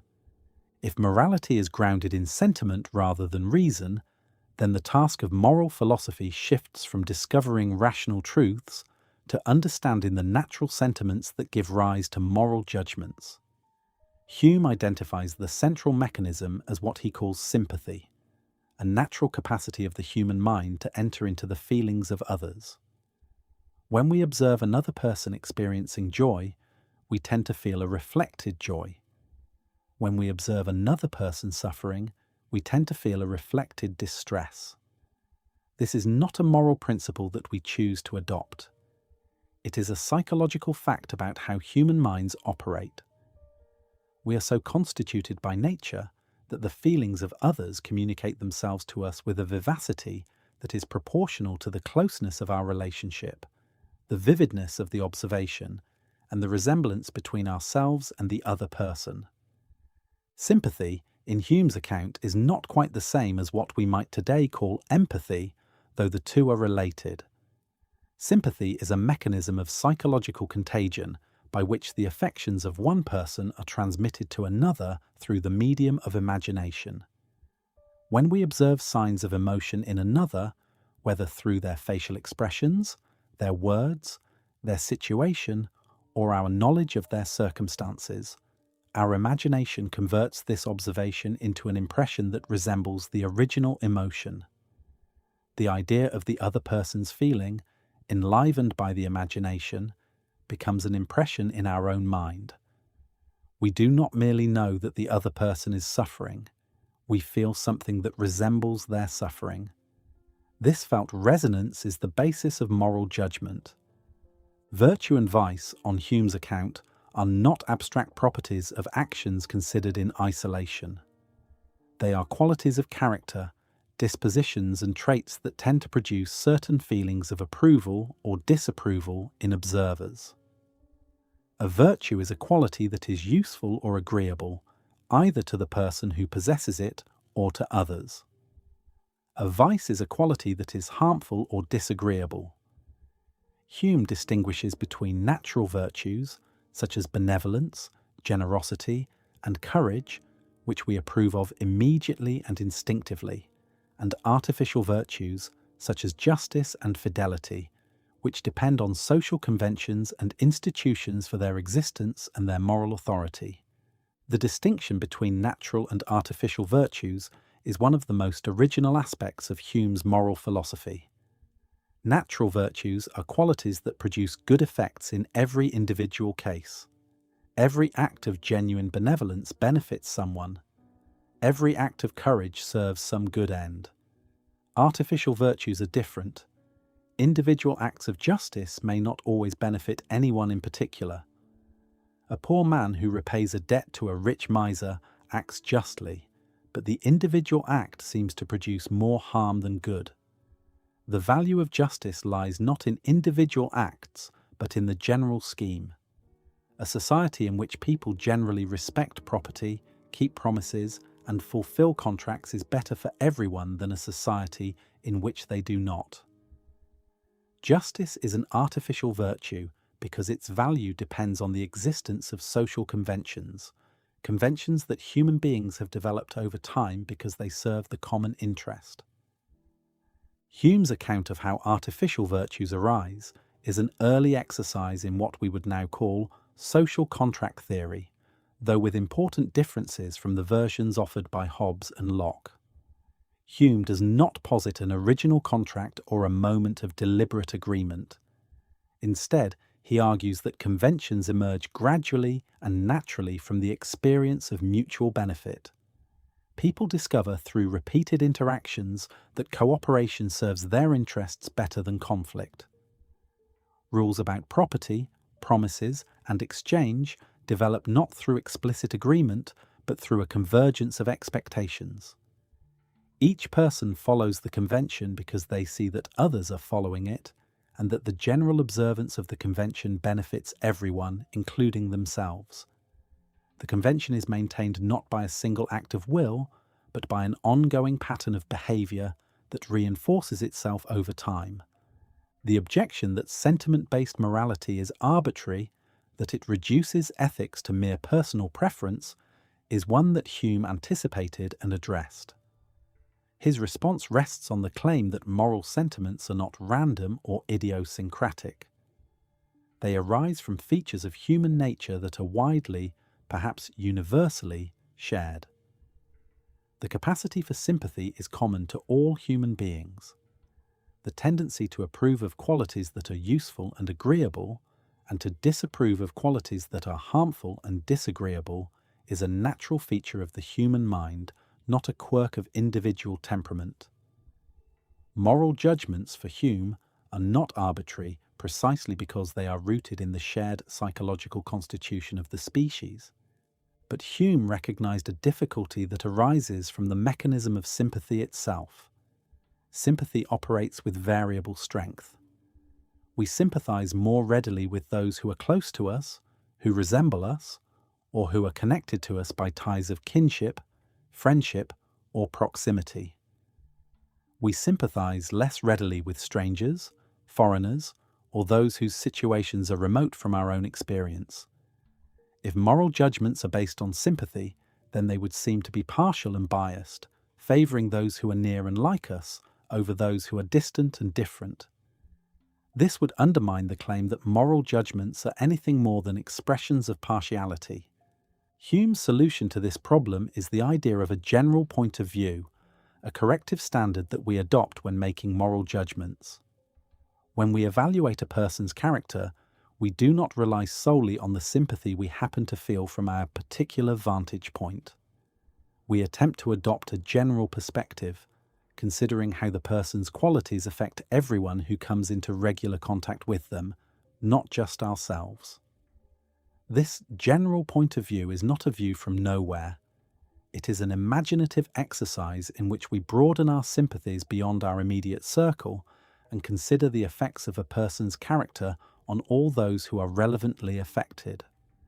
The resulting judgment has a generality and stability that mere personal sympathy lacks, and this gives moral judgments their claim to a kind of objectivity, not the objectivity of mathematical truths, but the objectivity of shared human responses considered from a broad and impartial standpoint. Hume also grappled with the question of why certain virtues are universally admired while others vary across cultures. His answer draws on the distinction between qualities that are universally useful and those whose value is culturally contingent. Benevolence, courage, and honesty are admired in every society because their utility is independent of particular social arrangements. They produce good effects wherever they are found. Other qualities, such as those associated with specific social roles or customs, may be admired in one culture and ignored or deprecated in another, because their value depends on contingent social structures. This allows Hume to maintain that morality has a universal basis in human sentiment, while acknowledging the obvious fact that moral codes vary across cultures. The variation is not evidence that morality is arbitrary. It is evidence that the application of universal sentiments is shaped by the particular circumstances in which people live. Adam Smith, Hume's closest friend and philosophical heir, developed and refined Hume's sentimentalist approach in his own Theory of Moral Sentiments, published in 1759. Smith replaced Hume's mechanism of sympathy with the more nuanced concept of an impartial spectator, an imagined observer whose reactions serve as the standard of moral judgment. Where Hume's sympathy involves a direct psychological contagion, Smith's impartial spectator introduces a deliberate imaginative exercise. We judge our own and others' conduct by asking how an informed, impartial, and sympathetic observer would respond. Smith's refinement addressed some of the difficulties in Hume's account, particularly the problem of partiality, and it brought sentimentalist moral philosophy to a level of sophistication that remains influential today. It is worth emphasizing that Hume's moral philosophy is not merely a negative thesis. It is a constructive account of how human beings actually navigate the moral world. We observe the behavior of others. We feel approval or disapproval through the mechanism of sympathy. We adopt a general point of view to correct for the biases of personal proximity and self-interest. We develop conventions of justice and fidelity that serve the common good. We praise the virtues and condemn the vices, not because reason commands it, but because our nature disposes us to care about the welfare of those around us. This is morality, as Hume understood it, not a set of abstract commandments handed down from on high, but a living practice rooted in the felt experience of social beings who must cooperate to survive and flourish. The connections between Hume's moral philosophy and modern moral psychology are striking. Recent research in neuroscience has confirmed that emotion plays a central role in moral judgment, much as Hume argued. Studies of patients with damage to the ventromedial prefrontal cortex, a brain region involved in emotional processing, have shown that these patients can reason about moral dilemmas but have difficulty making moral decisions. They understand the arguments for and against a course of action, but without the emotional response that normally accompanies moral deliberation, they struggle to reach a judgment. The neuroscientist Antonio Damasio's somatic marker hypothesis, which holds that emotion is essential to practical reasoning, is in many respects a vindication of Hume's claim that reason alone cannot motivate action or ground moral judgment. Jonathan Haidt's social intuitionist model of moral judgment offers another contemporary parallel. Haidt argues that most moral judgments are made quickly and intuitively, on the basis of immediate emotional reactions, and that the reasons we give for our moral judgments are typically post hoc rationalizations rather than the actual causes of our verdicts. This picture, in which moral reasoning serves the sentiments rather than the other way around, is remarkably close to Hume's account. Hume would have recognized and approved of the claim that we feel first and reason second, that our moral convictions arise from sentiment and are then dressed up in the language of rational argument. Hume's moral philosophy, then, is not the nihilistic or relativistic position that it is sometimes mistakenly taken to be. It is a positive, substantive account of how moral life actually works, grounded in the natural sentiments of sympathy and approval that human beings share by virtue of their common nature. The is-ought gap does not destroy morality. It relocates its foundation from abstract reason to human feeling. And that relocation, Hume would argue, does not weaken morality, but strengthens it, because it grounds it in something real, something observable, something we all experience, rather than in metaphysical speculations that have never produced agreement. Hume's critique of religion is among the most influential and controversial aspects of his philosophy, and it cost him dearly during his lifetime. He never held the university position he sought. He was denied chairs at both Edinburgh and Glasgow, largely because the Kirk considered his views dangerous to faith. He was investigated by the General Assembly of the Church of Scotland, though never formally censured. He published some of his most radical work on religion only after his death, understanding that the consequences of publication during his lifetime could have been severe. Yet the arguments he developed have shaped the philosophy of religion more profoundly than those of perhaps any other single thinker. The most famous of these arguments appears in section 10 of an inquiry concerning human understanding titled Of Miracles. Hume's argument against the credibility of miracle reports is built directly on his analysis of causation and the nature of evidence. A miracle, Hume defines, is a violation of the laws of nature. And a law of nature is established by a firm and unalterable experience. It is a regularity that has been observed without exception. The evidence for a law of nature is, by definition, as strong as any empirical evidence can be. Now, a miracle report asks us to believe that this law has been violated on the basis of human testimony. The question is, which is more probable, that the law of nature has been violated or that the testimony is false? Hume argues that it is always more reasonable to believe that the testimony is false. Human beings are known to lie, to be deceived, to exaggerate, to be carried away by enthusiasm and credulity. These are common occurrences, well attested by experience. A violation of a law of nature, by contrast, would be an event without parallel in all of human experience. When we weigh the evidence, we must compare the probability of the miracle with the probability that the testimony is mistaken. Since the evidence for the law of nature is maximal, and the evidence for human reliability in reporting extraordinary events is limited, the balance of probability always favours rejecting the miracle report. No testimony, Hume concludes, is sufficient to establish a miracle unless the testimony be of such a kind that its falsehood would be more miraculous than the fact which it endeavours to establish.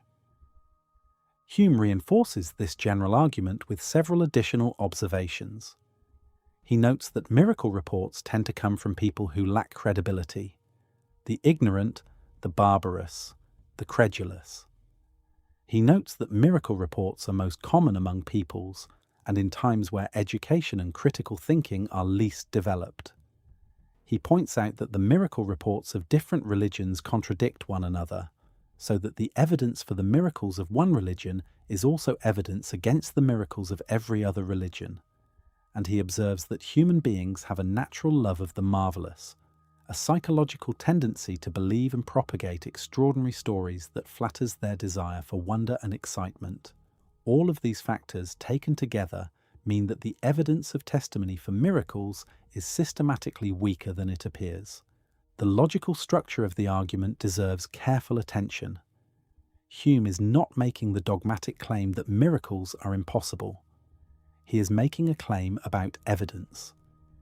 Given the nature of a miracle as a violation of a law of nature, and given what we know about the reliability of human testimony, no testimony can ever provide sufficient evidence to rationally establish that a miracle has occurred. The evidence against the miracle, drawn from the uniform experience that establishes the law of nature, will always outweigh the evidence for it, drawn from the fallible testimony of human witnesses. This is an epistemological argument, not a metaphysical one. It says nothing about whether God exists or whether miracles can happen in principle.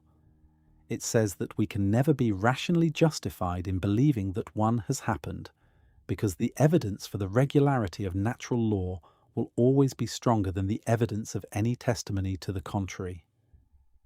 The political and social consequences of Hume's argument were considerable. The essay on miracles struck at one of the foundations of Christian apologetics.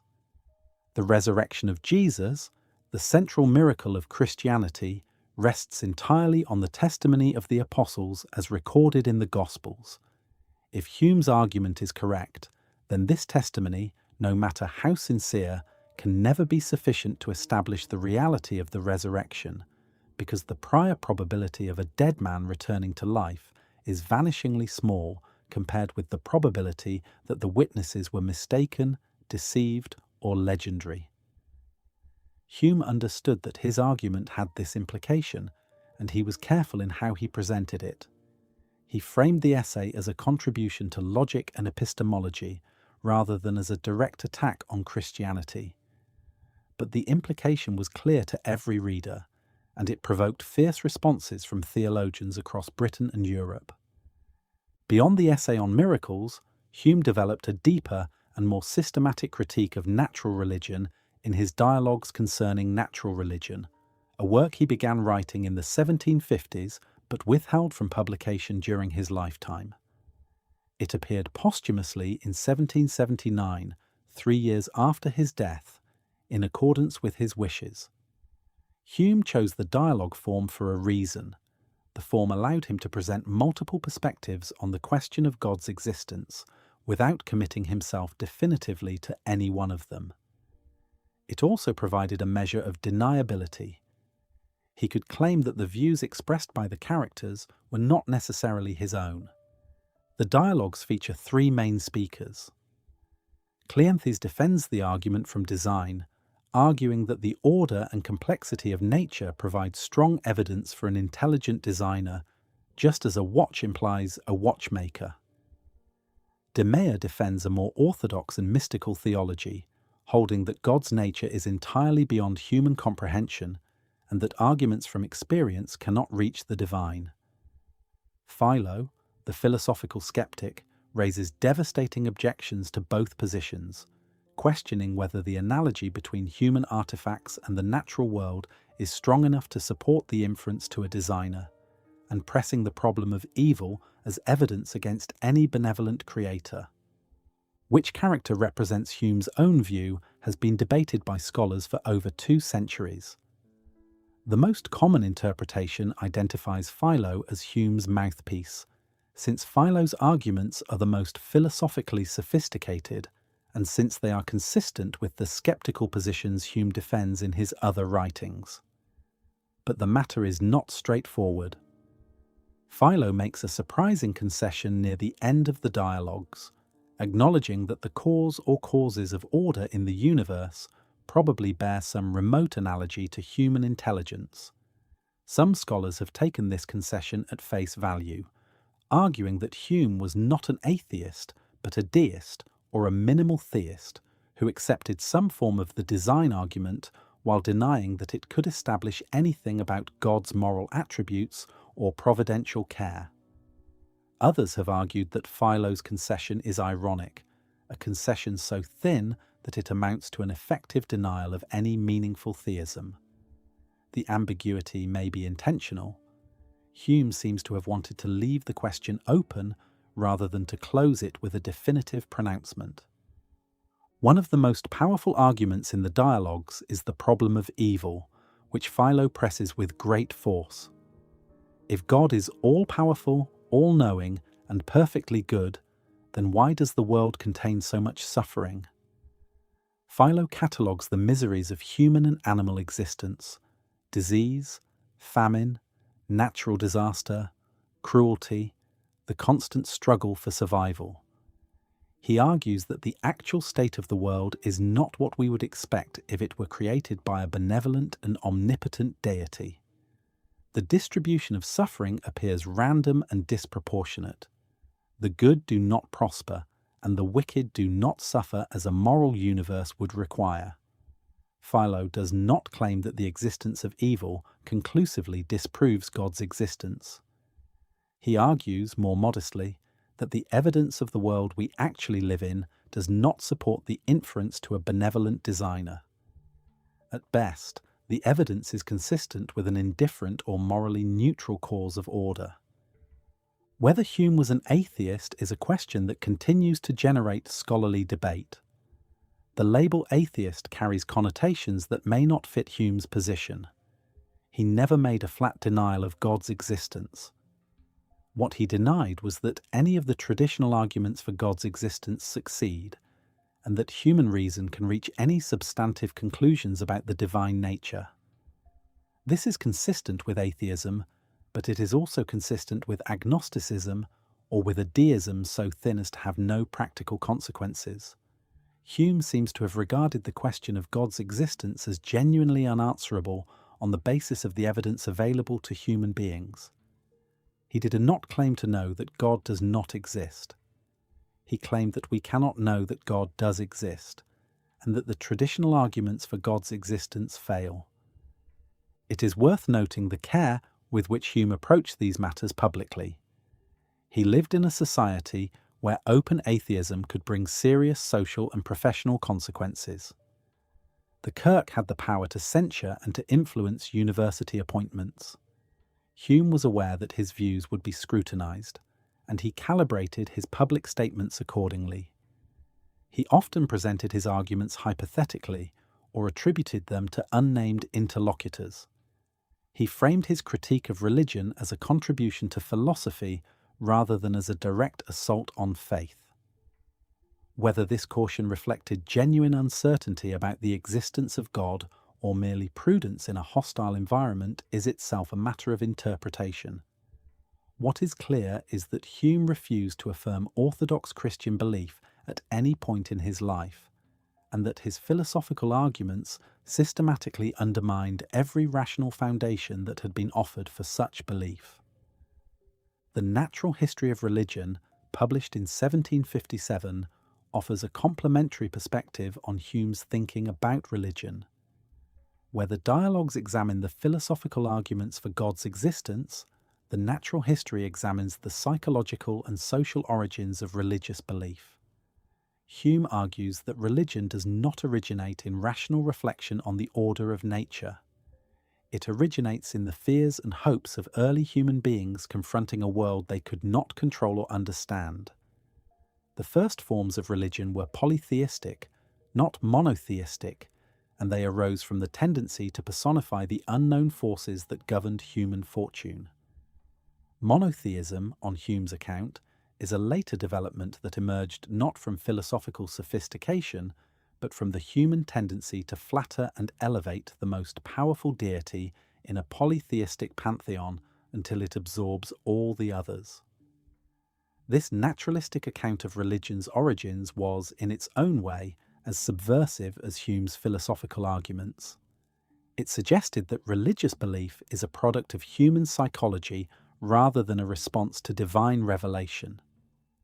The controversy surrounding Hume's death brought the question of his religious beliefs into sharp public focus. As noted earlier, Boswell's visit to the dying Hume found a man who denied any belief in an afterlife and expressed no fear of annihilation. Hume reportedly joked that he might ask Charon, the ferryman of the dead in Greek mythology, for a little more time, though he could not think of a good excuse. This composure in the face of death scandalized the devout. The assumption, deeply embedded in the culture of the time, was that a man who denied God and the afterlife could not face death with equanimity. Hume's cheerful death was, for many, more disturbing than his philosophical arguments because it demonstrated in practice what his philosophy asserted in theory, that a life lived without religious consolation could be a good life, and that a death faced without faith could be a peaceful death. The question of how Hume ought to be understood on matters of religion is complicated further by the fact that he often expressed himself differently in private than in public. His letters and reported conversations suggest a deeper skepticism about religious claims than his published works always make explicit. Yet even in private, he did not make categorical denials of God's existence. The most we can say with confidence is that Hume found no rational grounds for religious belief, and that he regarded the psychological and social explanations of religion as more convincing than the theological ones. Whether he went further, Whether he privately denied the existence of any divine principle whatsoever remains a matter on which the evidence does not permit certainty. Hume's philosophy of religion, taken as a whole, does not seek to prove that religion is false. It seeks to show that the arguments traditionally offered in support of religious belief do not succeed, and that the acceptance of religious claims on the basis of testimony, authority, or speculative reasoning is not rationally warranted. Hume treats religion as he treats all other claims, with the demand for evidence, the suspicion of unexamined assumptions, and the insistence that the limits of human knowledge be respected. His critique is not contemptuous or dismissive. It is rigorous, careful, and conducted with the same steady temperament that characterizes all of his philosophical work. He does not ridicule the devout. He asks them to examine the foundations of their belief with the same honesty they would apply to any other subject. That this request was experienced as an attack says more about the fragility of those foundations than about any hostility in Hume's approach. The connection to Hume's analysis of causation is immediate. We saw that Hume argued that we never observe a necessary connection between cause and effect. All we observe is constant conjunction. Events of type A have been regularly followed by events of type B. Our expectation that the next A will be followed by a B is produced not by reason, but by the habit of mind that constant conjunction generates. The problem of induction generalizes this point. Our expectation that the future will resemble the past is itself produced by habit, not by reason. We have experienced the regularities of nature in the past. We expect them to continue in the future. But what justifies this expectation? Hume considers two possible justifications and finds both wanting. The first is that reason alone can establish that the future will resemble the past. But this fails immediately. There is no logical contradiction in supposing that the future will be utterly different from the past. We can conceive, without any inconsistency, of a world in which the sun does not rise tomorrow, in which water freezes when heated, in which unsupported objects fly upward. These scenarios violate our expectations, but they do not violate the laws of logic. Since reason operates by detecting logical relations and contradictions, and since the denial of the uniformity of nature involves no contradiction, reason alone cannot establish the uniformity of nature. The second possible justification is that experience itself can establish that the future will resemble the past. After all, the future has resembled the past many times before. Every morning the sun has risen, confirming yesterday's prediction. Every experiment has confirmed the regularities we expected. Does this track record not provide evidence that the future will continue to resemble the past? Hume's devastating response is that this argument is circular. To use past experience to justify the expectation that the future will resemble the past is itself to assume that the future will resemble the past. You are assuming the very thing you are trying to prove. The argument says, in the past, the future has resembled the past. Therefore, in the future will resemble the past. But the conclusion only follows if we already accept the principle of the uniformity of nature, which is precisely the principle in question. This circularity is not a minor technicality. It is a fundamental feature of any attempt to justify induction through experience. Every appeal to past success presupposes that past success is a reliable guide to future performance. But that is exactly the principle that needs to be justified. No matter how many times the strategy has worked in the past, its past success cannot justify the expectation that it will continue to work unless we assume that past success is relevant to future performance, which is the inductive assumption itself. The circle cannot be broken. It is worth pausing to appreciate the sheer scope of what Hume has demonstrated. Every time we cross a bridge, we are relying on the assumption that the laws of physics that held yesterday will hold today. Every time we take a medication, we are relying on the assumption that the drug's effects, observed in past trials, will be replicated in the present case. Every time we plant a crop, we are relying on the assumption that the soil, rain, and sunlight that nourished plants in the past will nourish them again. These assumptions are so deeply embedded in our thinking that we rarely notice them. Hume's achievement was to make them visible, to reveal the hidden assumption on which the entire edifice of practical and scientific knowledge rests, and to show that this assumption cannot be rationally defended. This does not make the assumption wrong. It makes it, in a precise and technical sense, unjustifiable by reason alone. The implications for science are profound. Every scientific theory, every physical law, every medical prescription, every engineering calculation rests on inductive inference. When a physicist says that the gravitational constant is such and such, the claim is based on past measurements and the assumption that future measurements will yield the same result.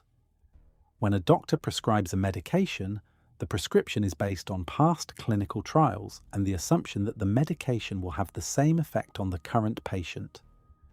When an engineer designs a bridge, the design is based on the known properties of materials and the assumption that those properties will not suddenly change. All of these assumptions are instances of induction, and none of them can be rationally justified in the way that a mathematical proof or a logical deduction can be justified. They rest, as Hume saw, on habit, on the psychological tendency to expect the future to resemble the past, not on any rational demonstration that it will. The long history of attempts to solve the problem of induction is a testament to both its difficulty and its importance. Every proposed solution has either begged the question by assuming some form of the uniformity of nature, or has failed to provide the kind of justification that the problem demands. The most influential response came from Karl Popper in the 20th century. Popper argued that science does not actually rely on induction at all.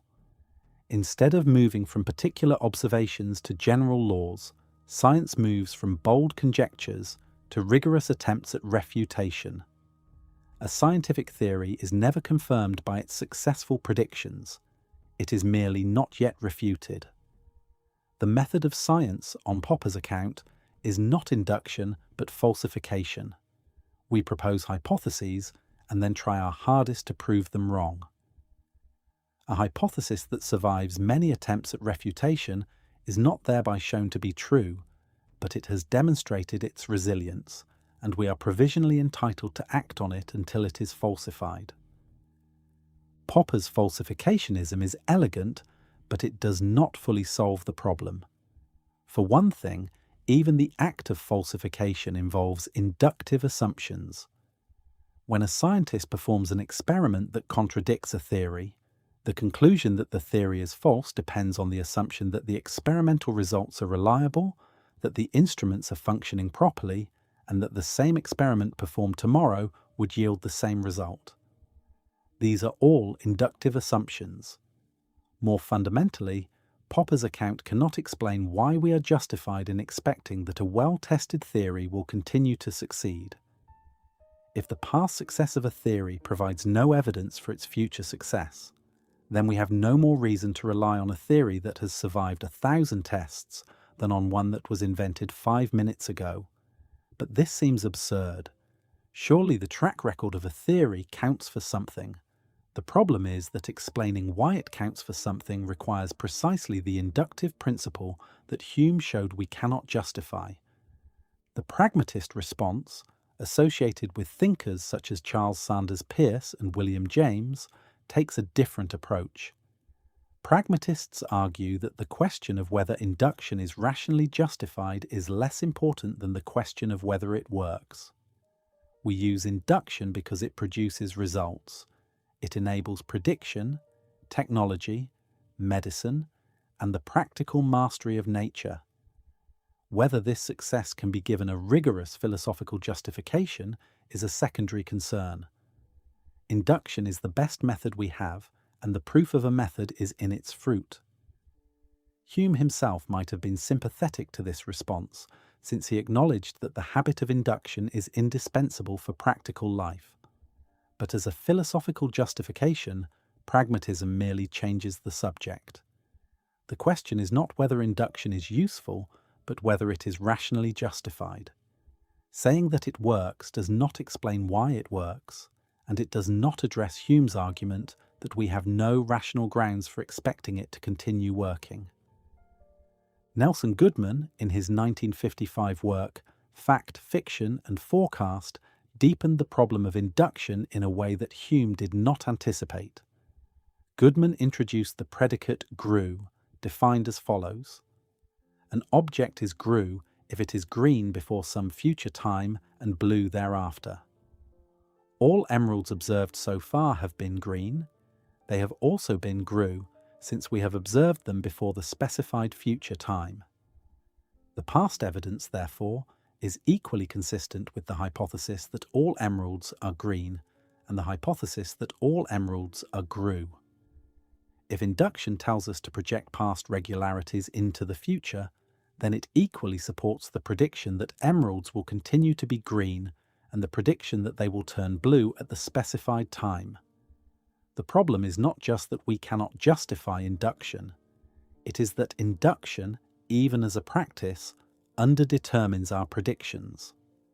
Something beyond past regularity must guide our choice of which regularities to project, and explaining what that something is turns out to be extraordinarily difficult. Goodman's new riddle shows that the problem of induction is not merely about justifying the inference from past to future. It is about the very logic of projection. Which patterns in our experience should we expect to continue? Why do we project green rather than grew?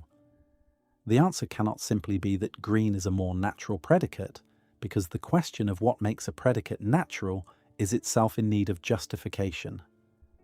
Goodman argued that we project what he called entrenched predicates, those that have a history of successful use in our language and practices. But this solution is itself circular in a way that parallels the original problem. We use entrenched predicates because they have worked in the past, and we expect them to work in the future because they are entrenched. There is another class of responses to the problem of induction that deserves consideration: the attempt to justify induction probabilistically. Perhaps we cannot prove with certainty that the future will resemble the past, but can we at least show that it is probable? The difficulty, as Hume saw, is that probability itself rests on induction. To say that something is probable is to say that events of this kind have occurred frequently in our past experience. But to infer from past frequencies to future probabilities is itself an inductive inference, and it faces the same challenge.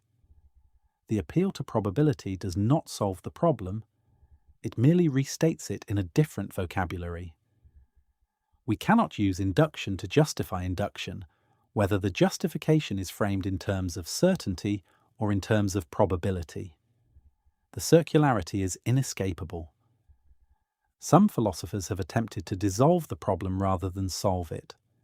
P.F. Strawson, for instance, argued that asking for a justification of induction is like asking for a justification of rationality itself. Induction, on this view, is constitutive of what we mean by rational belief formation. To demand a justification of induction is to demand that we justify rationality by some standard external to rationality, which is incoherent. But Hume could reply that this response simply relabels the problem. Calling induction rational does not explain why it works, or why we should expect it to continue working. It merely asserts that it is the best we can do, which is precisely the pragmatist response in different clothing. The problem of induction stands as one of the deepest and most intractable problems in philosophy. It is not a problem that can be dismissed as a philosophical curiosity with no practical consequences. It reaches into the foundations of every science, every technology, every practical decision that depends on the expectation that the future will be like the past. Every time a bridge bears the weight it was designed to bear, every time a medication produces the effect it was prescribed to produce, every time the sun rises as expected, the practice of induction is vindicated, but the philosophical problem remains unsolved. Hume saw this more clearly than anyone before him, and his insight has not been superseded. The future remains, in a profound and irreducible sense, a mystery. A broader philosophical vision emerges when we step back and consider Hume's arguments not in isolation, but as parts of a unified project. His critique of causation, his denial of the self, his separation of is from ought, his analysis of induction, and his sentimentalist moral philosophy are not disconnected provocations. They are components of a single, coherent picture of the human condition, one in which reason plays a far more modest role than the philosophical tradition had assigned it, and in which habit, sentiment, and what Hume calls natural belief do the real work of carrying us through life. The statement that gives this chapter its title appears in Book 2 of the Treatise. Reason is, and ought only to be the slave of the passions, and can never pretend to any other office than to serve and obey them. This is not a casual remark. It is the deliberate expression of a view that pervades Hume's entire philosophy. Reason, on his account, is an instrument. It can discover facts and trace the relations between ideas. It can tell us the means by which a desired end can be achieved. But it cannot set ends. It cannot tell us what to desire. It cannot motivate action. Only the passions, the desires, emotions and sentiments that constitute our affective life can move us to act. Reason serves the passions by identifying the most effective means to satisfy them. It is a map, not a compass. The compass, the thing that points us in a direction and makes us care about getting there, is always a passion. This claim has implications far beyond moral philosophy. It recasts the entire relationship between human beings and the world they inhabit. The philosophical tradition, from Plato through Descartes and the rationalists, had elevated reason to the highest position in the hierarchy of human faculties. Reason was the divine spark, the faculty that distinguished human beings from animals, the tool by which we could grasp eternal truths and order our lives according to them. Hume inverts this hierarchy. Reason is not the master but the servant. It is not the captain of the soul, but the navigator who serves at the captain's pleasure. The captain is desire, emotion, sentiment, the felt imperatives that arise from our nature as embodied, social, feeling creatures. One of the most important concepts in understanding Hume's broader vision is what later scholars have called natural belief. Hume's skeptical arguments lead to conclusions that are, by his own admission, impossible to live by. His analysis of causation shows that we have no rational justification for believing that one event causes another. His analysis of the external world shows that we have no rational justification for believing that objects exist independently of our perceptions. His analysis of personal identity shows that we have no rational justification for believing in a persisting self. Yet we believe all of these things. We cannot help believing them. The moment we leave the study and engage with the world, our theoretical doubts vanish and our natural beliefs reassert themselves with irresistible force. Hume does not regard this as a failure. He regards it as a fundamental feature of the human condition.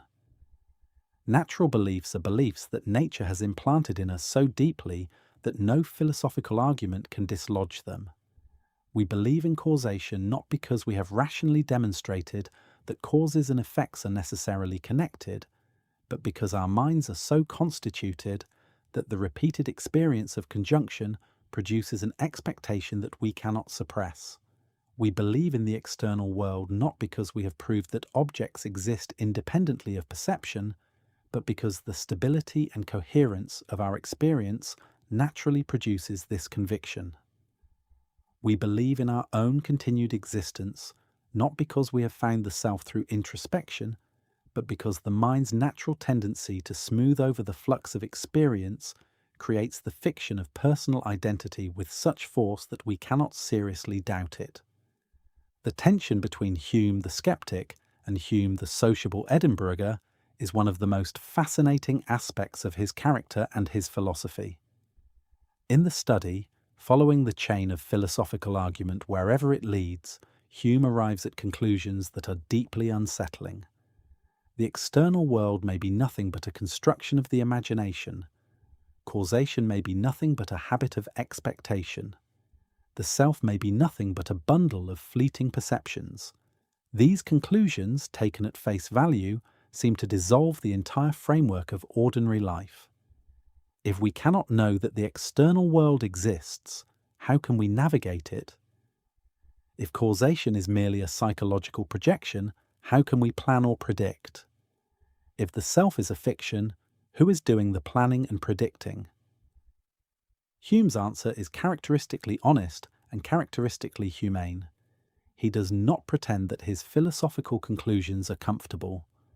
He does not try to water them down or explain them away.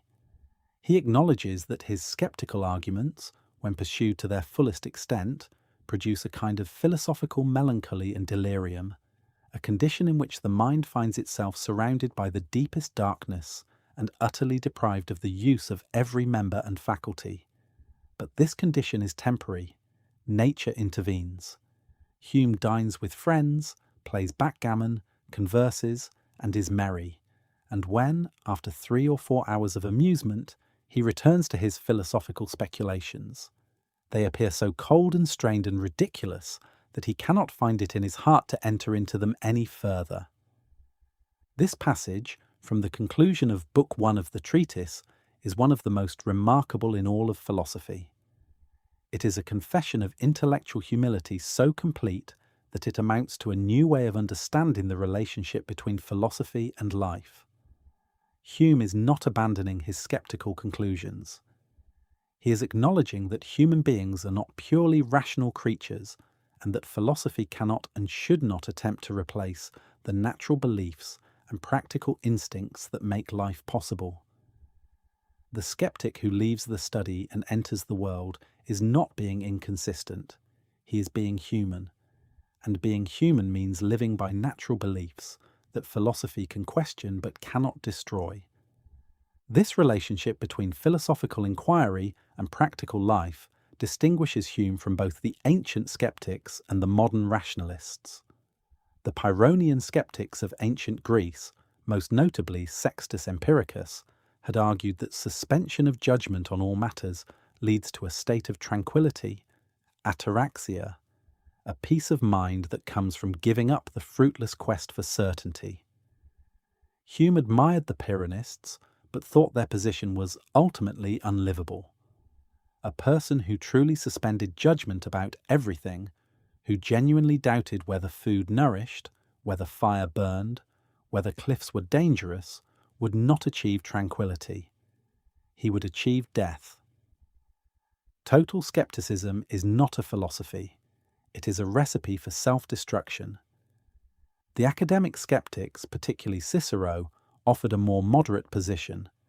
We cannot achieve certainty, but we can achieve probability, and probability is a sufficient guide for practical life.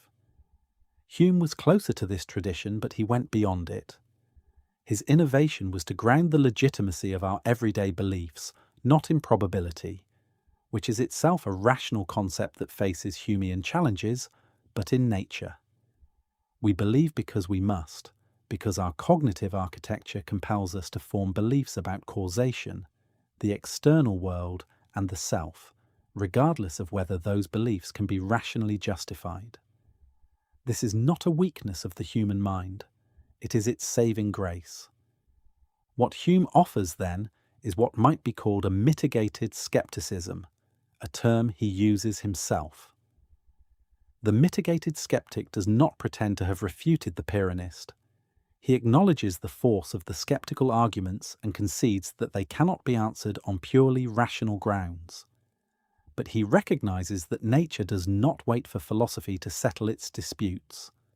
The mitigated skeptic is cautious in his claims, modest in his ambitions, and attentive to the limits of human understanding. He avoids the grand pretensions of the metaphysician who claims to know the ultimate nature of reality, but he also avoids the paralysis of the extreme skeptic who claims to know nothing at all. He occupies a middle ground that is defined not by a philosophical principle, but by a psychological fact, the fact that human nature will not permit the degree of doubt that pure philosophy demands. This mitigated skepticism is not a compromise. It is a recognition that philosophy is a human activity, conducted by creatures whose nature sets limits on what they can doubt, just as surely as it sets limits on what they can know. The relationship between Hume's mitigated skepticism and his moral philosophy is worth noting.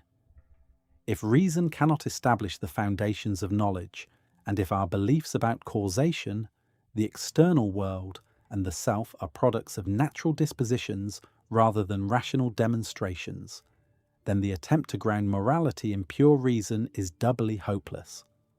Morality, like belief in causation, rests on natural sentiments that philosophy can examine but cannot create or destroy. The whole of Hume's philosophical project, from epistemology through philosophy of mind to moral philosophy, is unified by this single insight, that human nature, with all its limitations, is the only foundation we have, and that any philosophy that ignores this fact will end in confusion. The practical consequences of Hume's vision are considerable. If reason is the slave of the passions, then the project of organizing human life on purely rational principles, a project that had animated philosophy from Plato to the Enlightenment, is misconceived. We cannot reason ourselves into caring about justice or benevolence or the welfare of others. We care about these things because we are so constituted by nature. Morality, politics, and social life are not products of rational design. They are products of human nature, of the sentiments and dispositions that evolution, culture, and individual experience have instilled in us. Philosophy can clarify these sentiments, examine their implications, and propose corrections where they go astray. But it cannot replace them with a purely rational alternative. There is no purely rational alternative. There is only the complex, messy, deeply felt reality of human life as it is actually lived. There is a further dimension to Hume's account of natural belief that deserves attention. Natural beliefs, on his analysis, are not merely beliefs that happen to be psychologically irresistible. They are beliefs that are adaptive, that serve the practical needs of creatures like us navigating a world like ours. The belief in causation enables prediction and action. The belief in the external world enables stable interaction with our surroundings. The belief in personal identity enables planning, commitment, and social cooperation. Nature, in Hume's account, has equipped us with beliefs that are practically indispensable, even though they are theoretically unjustifiable. This is not an accident or a deficiency. It is the way cognition works in creatures who must act before they can prove. Hume's philosophy anticipates in a remarkable way the evolutionary perspective on cognition that would not be fully articulated until the 20th century. The idea that our cognitive faculties are shaped by practical necessity rather than by the demands of pure theoretical knowledge. Hume's reconciliation of radical skepticism with ordinary life has been interpreted in many ways. Some commentators see it as a failure, an admission that his philosophy leads to conclusions he cannot accept and therefore abandons. Others see it as a triumph, a recognition that philosophy must ultimately answer to life rather than the other way around. The most sympathetic reading is that Hume is proposing a new kind of philosophy, one that is modest in its ambitions, honest about its limitations, and deeply attuned to the realities of human nature. This philosophy does not promise to deliver ultimate truths or solve the riddle of existence. It promises to examine human nature with the care and precision of a scientist, to follow the evidence wherever it leads, and to accept the results with equanimity, even when they are unsettling. Hume himself embodied this philosophical ideal. He was a man who held the most radical philosophical views of his age, and yet lived one of the most balanced, genial, and contented lives of any thinker in history. He was a skeptic who loved company. He was a demolisher of metaphysical certainties who played backgammon with friends. He was a critic of religion who faced death with more serenity than many of the devout. The tension between the philosopher and the man was not a contradiction. It was the point. Hume's philosophy teaches us that the examined life need not be an anxious one, that intellectual honesty does not require existential despair, and that the human condition, with all its limitations, is worth embracing rather than lamenting. Reason has its place, and that place is important. But it is not the whole of life, and the attempt to make it so is a kind of philosophical hubris that Hume, more than anyone, taught us to resist. When Immanuel Kant published the Critique of Pure Reason in 1781, 5 years after Hume's death, he acknowledged a debt that has shaped the course of philosophy ever since. Hume's challenge, particularly his analysis of causation, forced Kant to rethink the entire structure of human knowledge from the ground up. Kant agreed with Hume that experience alone cannot justify our belief in necessary causal connections. But where Hume concluded that the idea of necessary connection is a product of psychological habit, Kant argued that it is a condition of the possibility of experience itself. The categories of the understanding, including causation, substance, and unity, are not derived from experience. They are the framework that the mind brings to experience, without which experience would be impossible. We do not find causation in the world. We impose it on the world as a necessary condition of having any experience at all. Kant's solution is often described as a synthesis of rationalism and empiricism. Like the empiricists, Kant held that all knowledge begins with experience. Like the rationalists, he held that the mind contributes something essential to the process of knowing. The distinctive Kantian claim is that there are synthetic a priori truths, truths that are informative about the world, yet knowable independently of experience, because they reflect the necessary structure that the mind imposes on whatever it encounters. The principles of geometry, the law of cause and effect, the persistence of substance through change. These are not matters of empirical discovery, but conditions of the possibility of empirical discovery. They are true not because the world happens to conform to them, but because the mind cannot represent a world that does not. Whether Kant actually solved Hume's problem remains a matter of deep philosophical disagreement. Hume could have replied that Kant's categories are themselves in need of justification. Why should we believe that the mind imposes causation on experience? What evidence do we have for the existence of these a priori categories other than the fact that our experience appears to conform to them? And if the evidence is experiential, then the justification is circular in the same way that all experiential justifications of induction are circular. Kant's followers have offered sophisticated responses to these objections, but the conversation between Humean skepticism and Kantian constructivism continues to this day, and neither side has achieved a decisive victory. The next great wave of Hume's influence came in the early 20th century with the logical positivists, a group of philosophers centered in Vienna who sought to place philosophy on a rigorously scientific footing. The members of the Vienna Circle, including Moritz Schlick, Rudolf Carnap, and A.J. Ayer, explicitly claimed Hume as their intellectual ancestor. They adopted his empiricist principle that all genuine knowledge comes from experience and sharpened it into what they called the verification principle. A statement is meaningful if and only if it can be verified by sensory experience.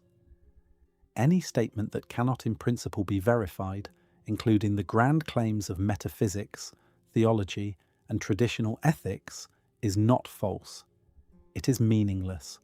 it says nothing at all. The verification principle was, in many ways, the copy principle pushed to its logical extreme.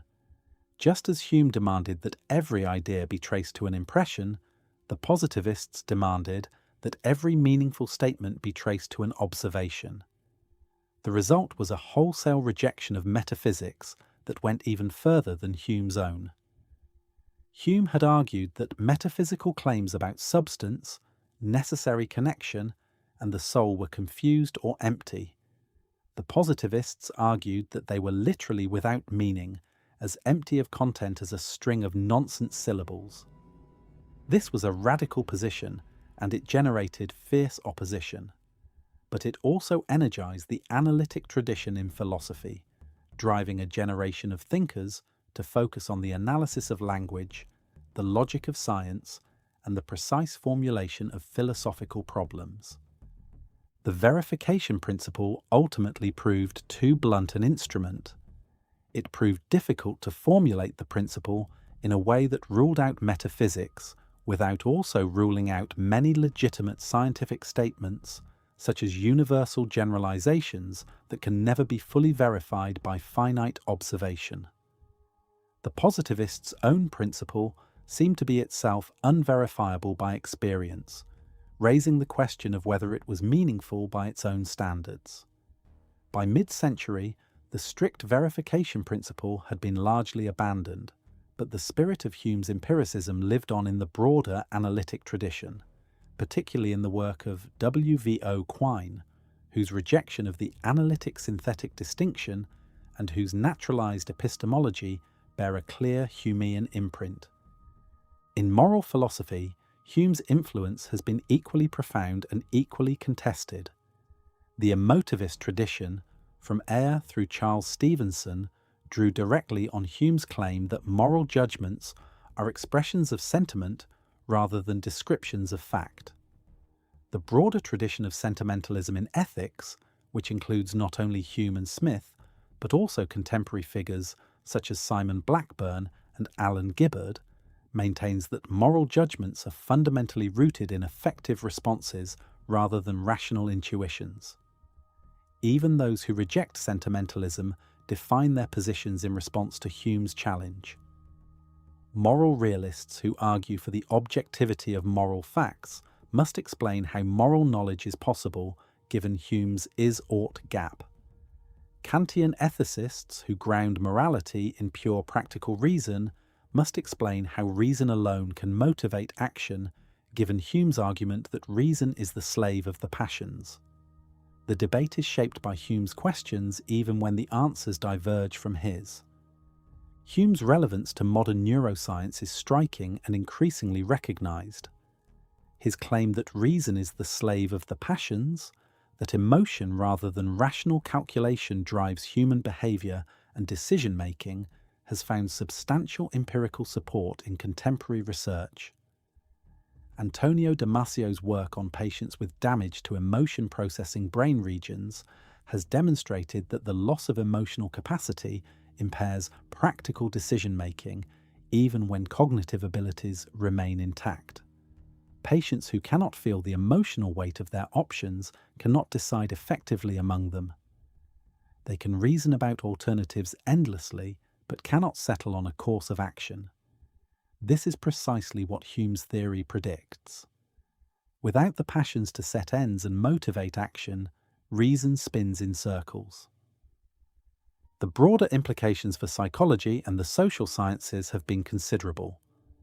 Hume's insistence that human behavior is driven primarily by passion and habit rather than by rational deliberation anticipated the central findings of modern psychology by 2 centuries. The discovery of cognitive biases, the demonstration that human reasoning is systematically influenced by emotional states, framing effects, and heuristic shortcuts, all of these findings are consistent with the human picture of the mind as a feeling organism first and a reasoning organism second. The rational actor model that dominated economics for much of the 20th century, the assumption that human beings make decisions by rationally calculating costs and benefits, is precisely the kind of model Hume would have rejected. Human beings do not primarily reason their way to decisions. They feel their way, guided by sentiments and habits that operate faster and more powerfully than deliberate calculation. Research in behavioral economics, particularly the work of Daniel Kahneman and Amos Tversky, has further vindicated Hume's picture of the human mind. Their distinction between System 1 thinking, fast, intuitive, and emotionally driven, and System 2 thinking, slow, deliberate, and effortful, maps remarkably well onto Hume's distinction between the operations of habit and sentiment on the one hand, and the operations of reflective reason on the other. Most of our judgments and decisions are made by System 1, by the rapid automatic processes that Hume identified as custom and habit. System 2, the effortful reasoning that we associate with rationality, is engaged only occasionally and is easily overridden by the quicker, more powerful mechanisms of intuition and emotion. Hume would have found these results entirely unsurprising. The relevance of Hume's philosophy to artificial intelligence and machine learning is perhaps less obvious but no less real. Modern machine learning systems learn from data in a way that is structurally analogous to the process Hume described in his account of causation and induction. A neural network trained on millions of examples learns to detect patterns, regularities, constant conjunctions in the data. It does not understand why these patterns exist. It does not grasp any necessary connection between input and output. It simply learns that certain inputs are constantly conjoined with certain outputs and generates expectations accordingly. This is induction in its purest form, the projection of past regularities into future cases without any rational understanding of the underlying mechanism. The philosophical problems that Hume identified are reproduced in the domain of artificial intelligence with startling precision. A machine learning system that has been trained on data from the past will perform well as long as the future resembles the past. But if the underlying distribution changes, if the world shifts in ways that are not represented in the training data, the system will fail. This is the problem of induction in computational form. The system has no guarantee that the patterns it has learned will continue to hold. It has only the habit, encoded in its weights and parameters, of projecting past regularities forward. The philosophical vulnerability that Hume identified in human reasoning is present in artificial reasoning as well, and addressing it is one of the central challenges in the design of robust and reliable AI systems. Hume's influence extends beyond academic philosophy into the broader culture of intellectual life. His insistence on evidence, his suspicion of dogma, his willingness to follow arguments to uncomfortable conclusions, and his refusal to substitute wishful thinking for honest inquiry represent an intellectual temperament that has become central to the modern world. The scientific method, in its demand for empirical evidence and its rejection of unsupported speculation, embodies principles that Hume articulated with unparalleled clarity. The culture of critical thinking, the insistence on examining the evidence before accepting a claim, the recognition that authority and tradition are not substitutes for reason and observation, all of these owe something to Hume, even when those who practice them have never read a page of his work. Hume's influence on the philosophy of science extends further still. The demarcation problem, the question of what distinguishes genuine science from pseudoscience, owes much to Hume's analysis of the limits of empirical reasoning. If induction cannot be rationally justified, then the authority of science cannot rest on its method alone. It must rest on something else, perhaps the testability of its claims, perhaps the fruitfulness of its predictions, perhaps the social practices of the scientific community. Each of these proposals carries a Humean echo, a recognition that the foundations of scientific knowledge are more complex and less secure than a naive empiricism would suggest. Why does Hume remain a lightning rod for controversy? Because his questions are not settled. The problem of induction is unsolved. The nature of causation is disputed. The relationship between fact and value remains one of the deepest puzzles in ethics. The existence and nature of the self is an open question in philosophy of mind, cognitive science, and neuroscience. The arguments for and against the existence of God continue to be debated with as much passion and as little resolution as in Hume's own day. Hume raised questions that subsequent generations of philosophers have refined, elaborated, and reformulated, but that no one has conclusively answered. This is not a criticism of Hume. It is a measure of his depth. The greatest philosophers are not those who provide all the answers, but those who ask the right questions. Questions that expose genuine problems and that resist easy solutions. Hume was such a philosopher. What endures above all is the intellectual honesty that animated everything Hume wrote. He did not pursue philosophy as an exercise in system building or as a defense of predetermined conclusions. He pursued it as an inquiry, a genuine attempt to understand the nature and limits of the human mind. When his inquiries led to conclusions that were uncomfortable, that threatened conventional assumptions, that undermined cherished beliefs, he reported those conclusions honestly and without apology. He did not soften his arguments to avoid controversy. He did not hide behind ambiguity. He laid out the evidence, traced the arguments, and let the conclusions stand or fall on their own merits. This is the quality that Adam Smith honoured when he called Hume the most perfectly wise and virtuous man he had ever known. Smith was not praising Hume for his metaphysical acumen. He was praising him for his character, for the integrity and courage with which he conducted his life and his work. Hume showed that philosophy is not merely an academic discipline. It is a way of being in the world, a commitment to seeing things as clearly as possible and to accepting what we see with grace and good humour, even when what we see is that the foundations of our certainty are not as solid as we had supposed. That commitment remains as valuable now as it was in the Edinburgh of the 18th century, and the voice that articulated it with such clarity and such warmth continues to speak across the centuries to anyone willing to listen.